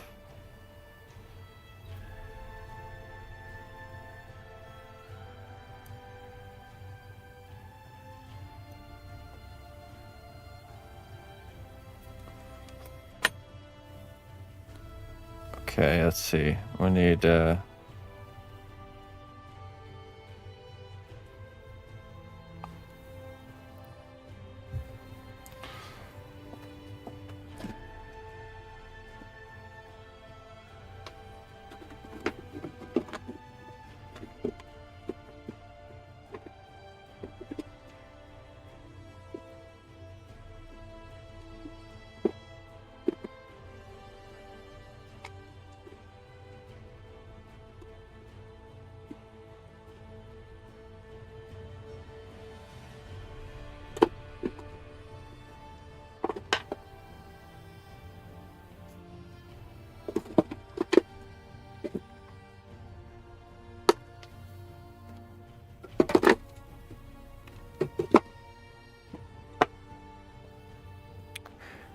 Okay, I need to roll out a sheet of clay that we're gonna bake, and we're actually gonna cut it. We're gonna do the same operation for these these flat side pieces. So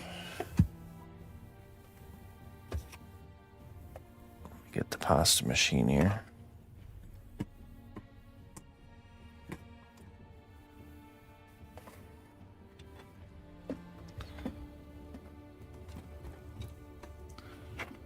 Not sure where the handle is for it.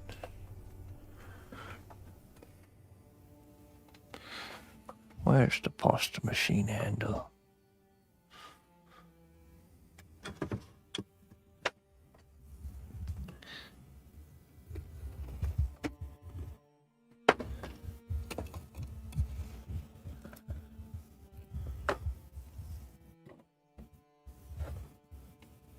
Oh, nice. There it is. Oh.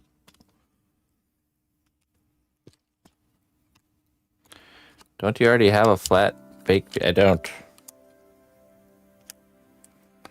Not big enough one. I have like small little scraps of it hanging on to, and that's why I made this one out of this blade here, but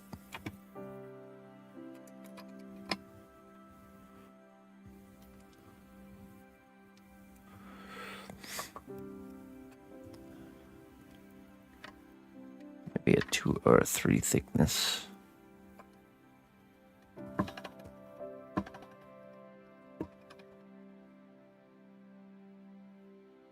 That's probably pretty good. So I'll just take this and we'll put it on a piece of wood.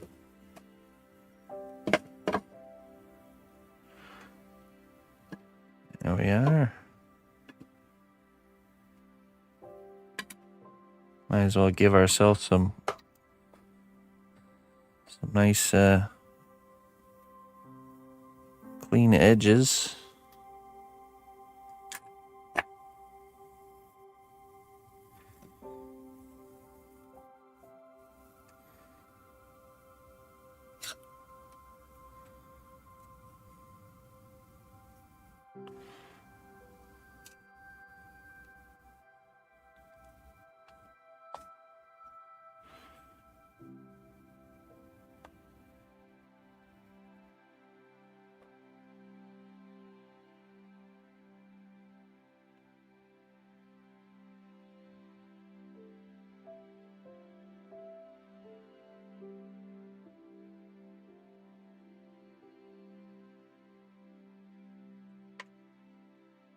There. And then we'll just bake this, and then we'll actually draw out the shape of the kind of the side piece of the armor on the helmet here. Then we'll cut it out and Dremel it, and then we'll attach it and then sculpt the actual detail on top of it. Step 1, make bookmark. That's right. All right, let me toss that in the oven. I'll be right back.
Alrighty, let's continue.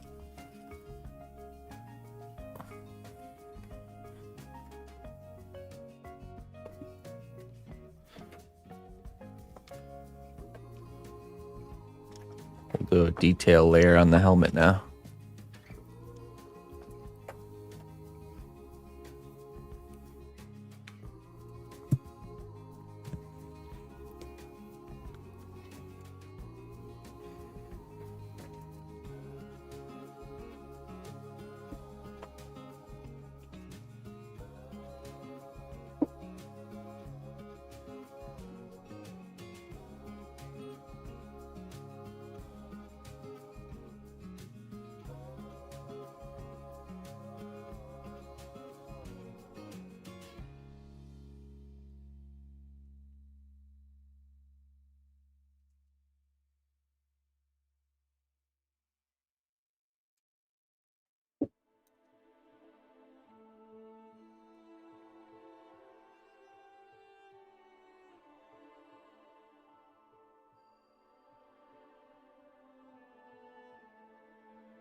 Hey, what's up, Stumpy?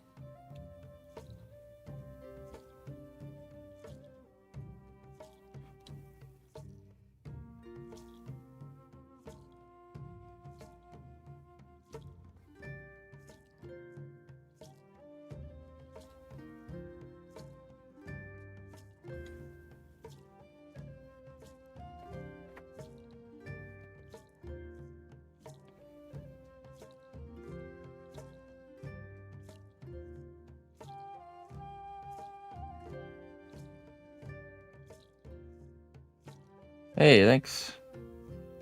Thank you very much.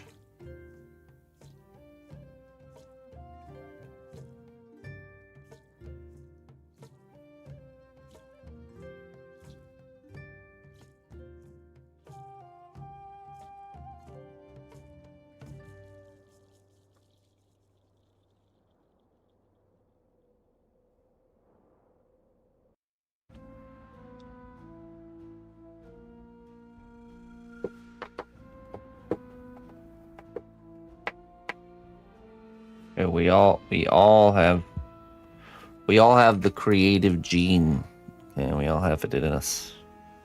It just has to be unlocked.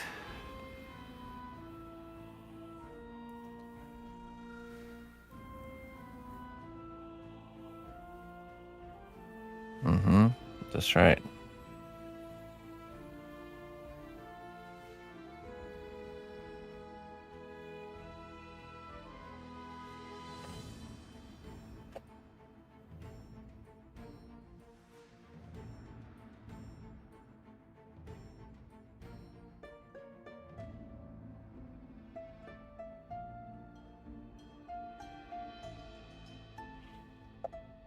It is magic, but we're all mages.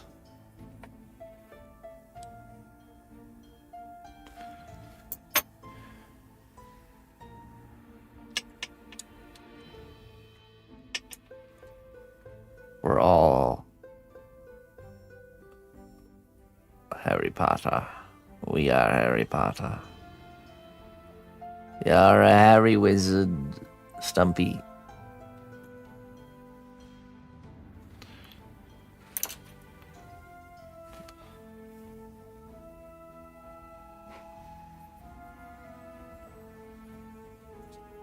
Oh, it's great. That's the first step to being great with small things, is to not be great with small things.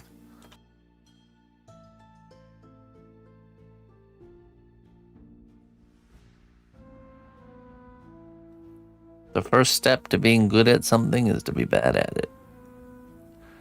You've successfully accomplished the first step.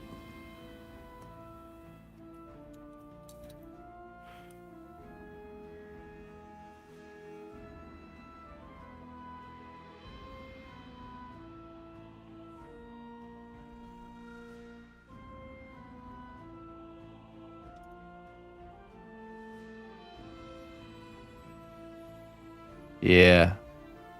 This is not like ceramics. It's very, very different. Much more forgiving. You're not dealing with things drying, or even the texture and everything's completely different.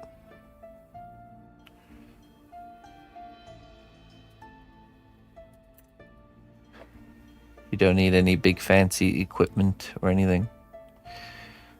The bar to entry is very low.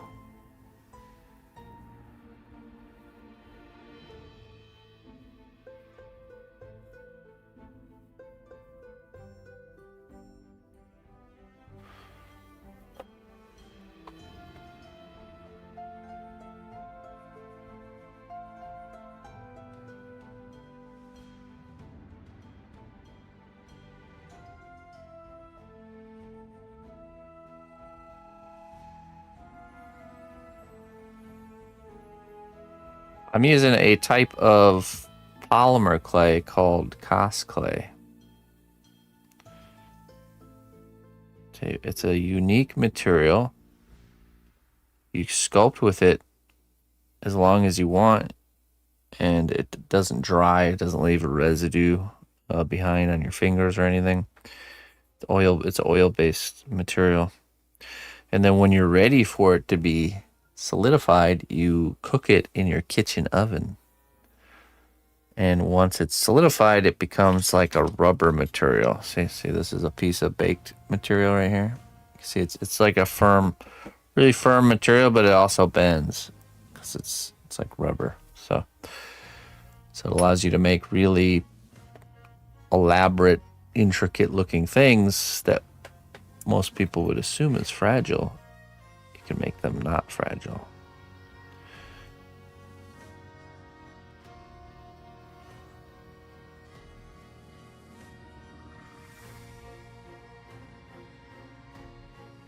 And you can bake it in layers. So like right now, I sculpted this piece of the helmet right here, and then I baked it so I can go in and do this next layer, which is these details here, and I don't have to worry about messing up the one previous layer. So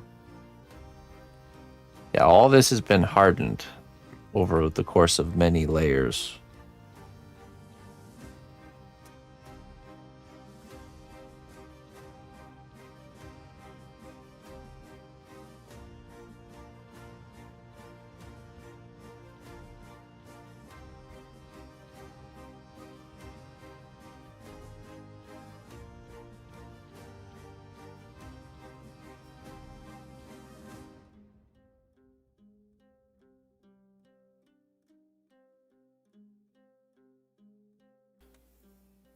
Sorry about that.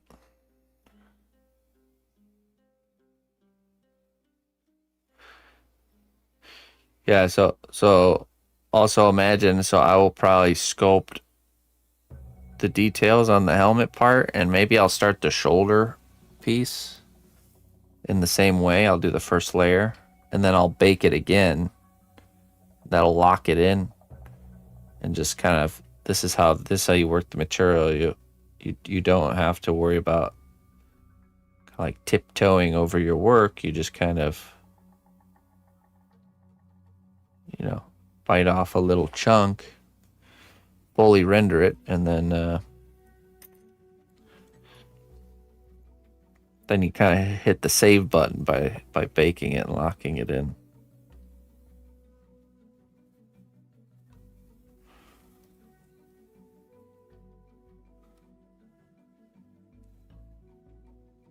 Right. It does nothing. No, it does nothing harmful to baking it multiple times. No negative consequences.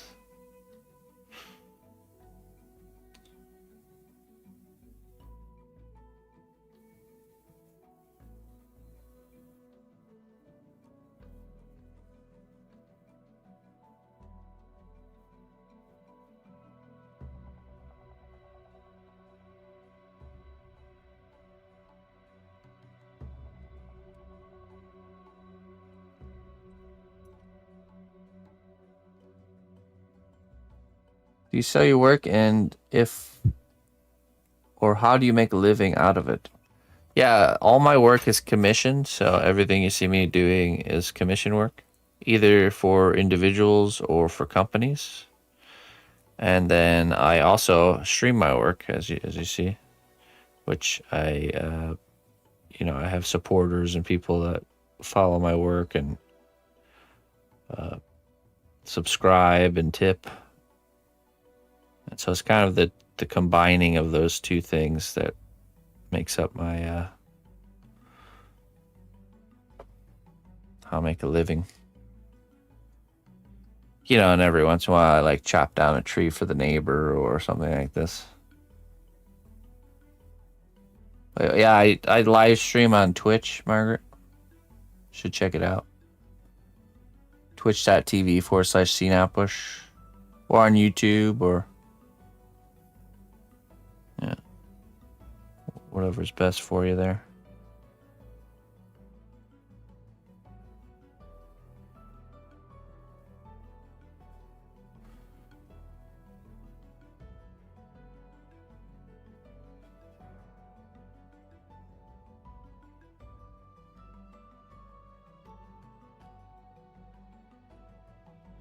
It's been a long time there, Stumpy. A long time.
Oop.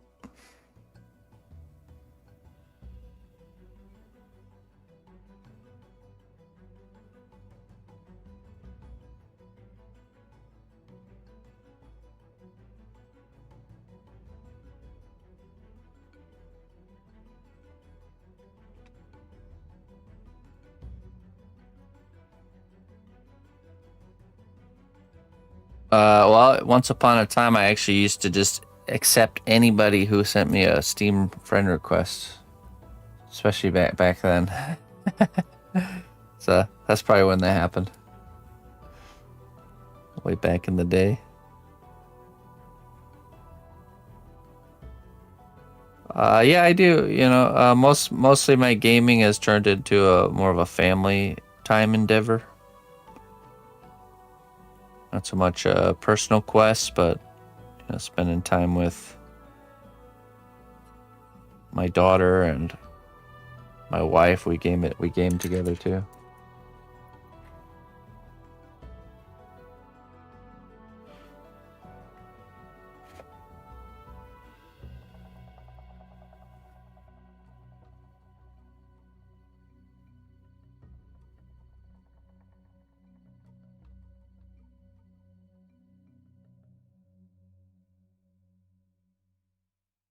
Oops.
Lich King's mount. Invincible, right?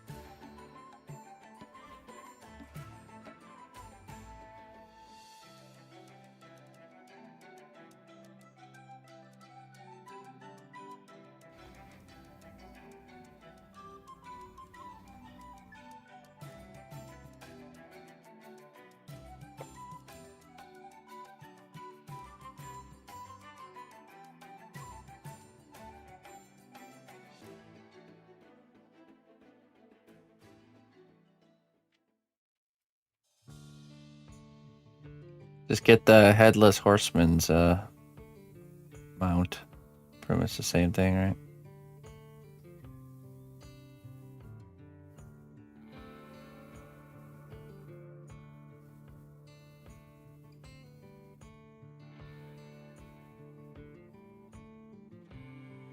I had that one.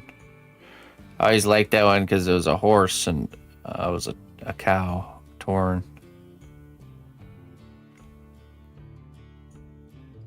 Torn riding a flying horse in the sky. Ma, I saw the craziest thing last night. It was a cow riding a horse flying through the sky.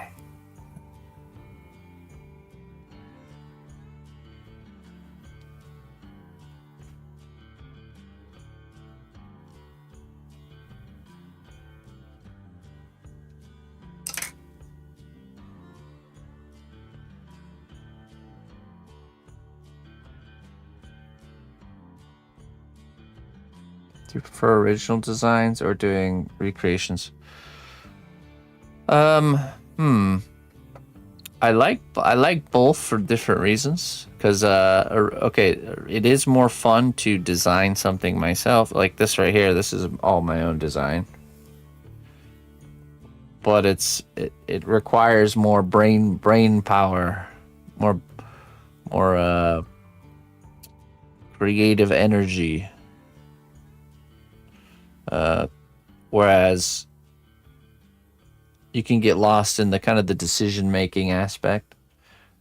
Whereas when you're doing a recreation of something, or maybe even usually it's an enhancement of an existing character. Like when somebody gets a character that already exists, I don't just do it one for one. I also kind of improve upon it, so add more details and have my own kind of interpretation of the character. When I'm doing something like that, it's nice to have that straightforward objective, you know, this goal, if that makes sense. A very described goal can be really like a clear objective, if that makes sense. And I enjoy that aspect of doing existing characters. This like challenge of like, here's this existing character, I have to figure out now how to make it, you know, how to turn it into a sculpture. So, which I mean has its own element of like needing creative energy.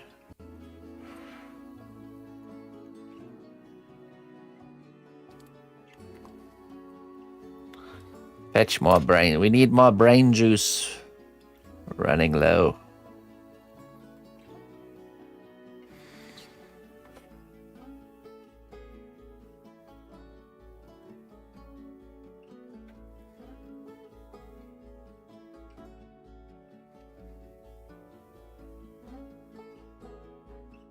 Hola.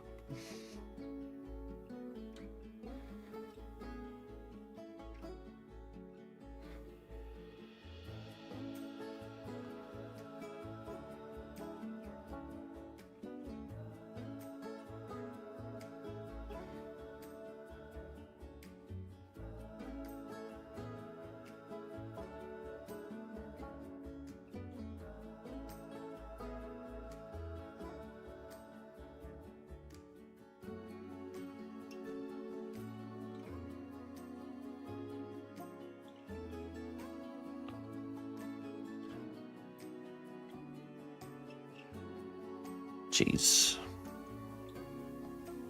Hola, queso. Buenos días.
Bardric knowledge on this dragon.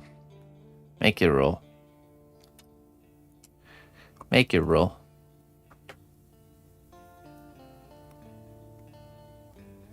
Let me know what your number is.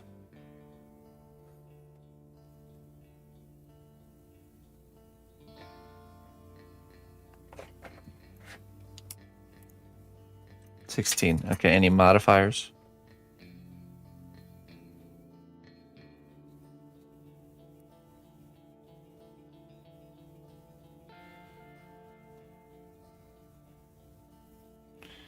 +1, okay. So you look at the dragon with your Bardric knowledge and think back to the times when you took your dragon classes, and all you remember is sitting in your desk, staring out the window, kind of glazing over what the teacher was saying that particular day. You don't actually remember anything about this dragon, but you do get the sense that you were supposed to have learned something about it. You just weren't paying attention.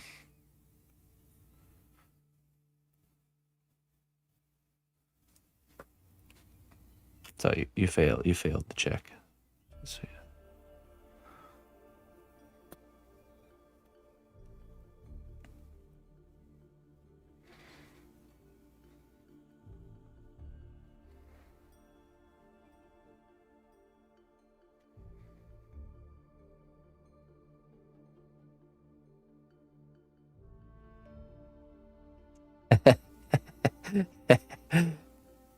Me? No, not me.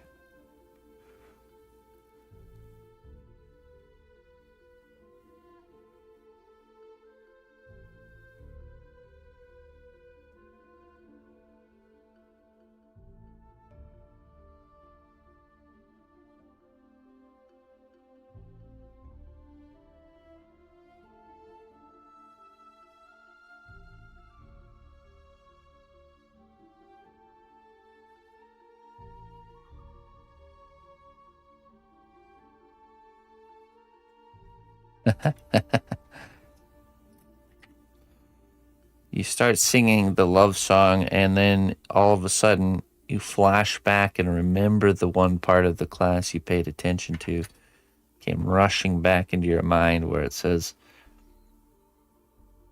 love songs specifically antagonize this beast into a frenzy to attack whoever is singing such a song. And roll for initiative.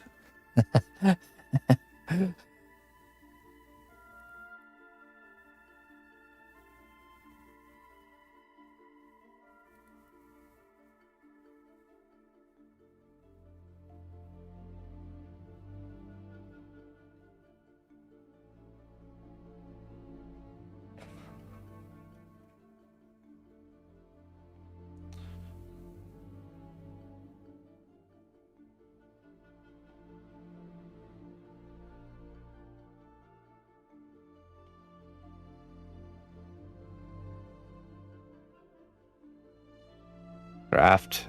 Hey, catch you later, Craft. Thanks for chilling with us. You have a wonderful rest of your day.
Ope. That would be a good one.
10 years.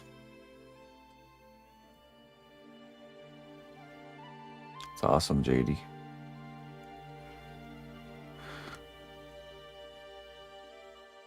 Cake? Is that how you're supposed to say it? An old, rarely used word used to describe a sharp, cackling laugh. Keek. Oh, okay. This stream chat keeps me keeking. Nice. Keek, keek, keek.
Okay, guys, I gotta jump off here.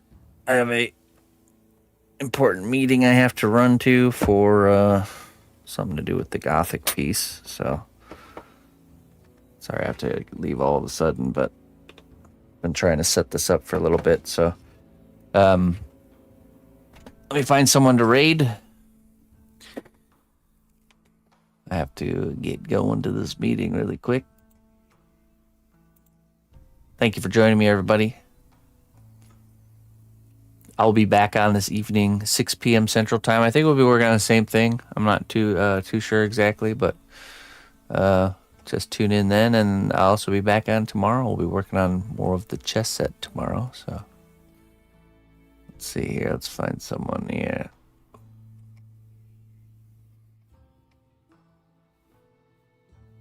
You know what? Let's drop you guys off with Reaper Miniatures.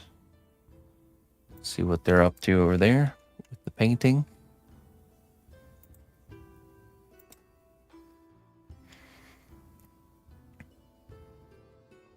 Make it a double wide.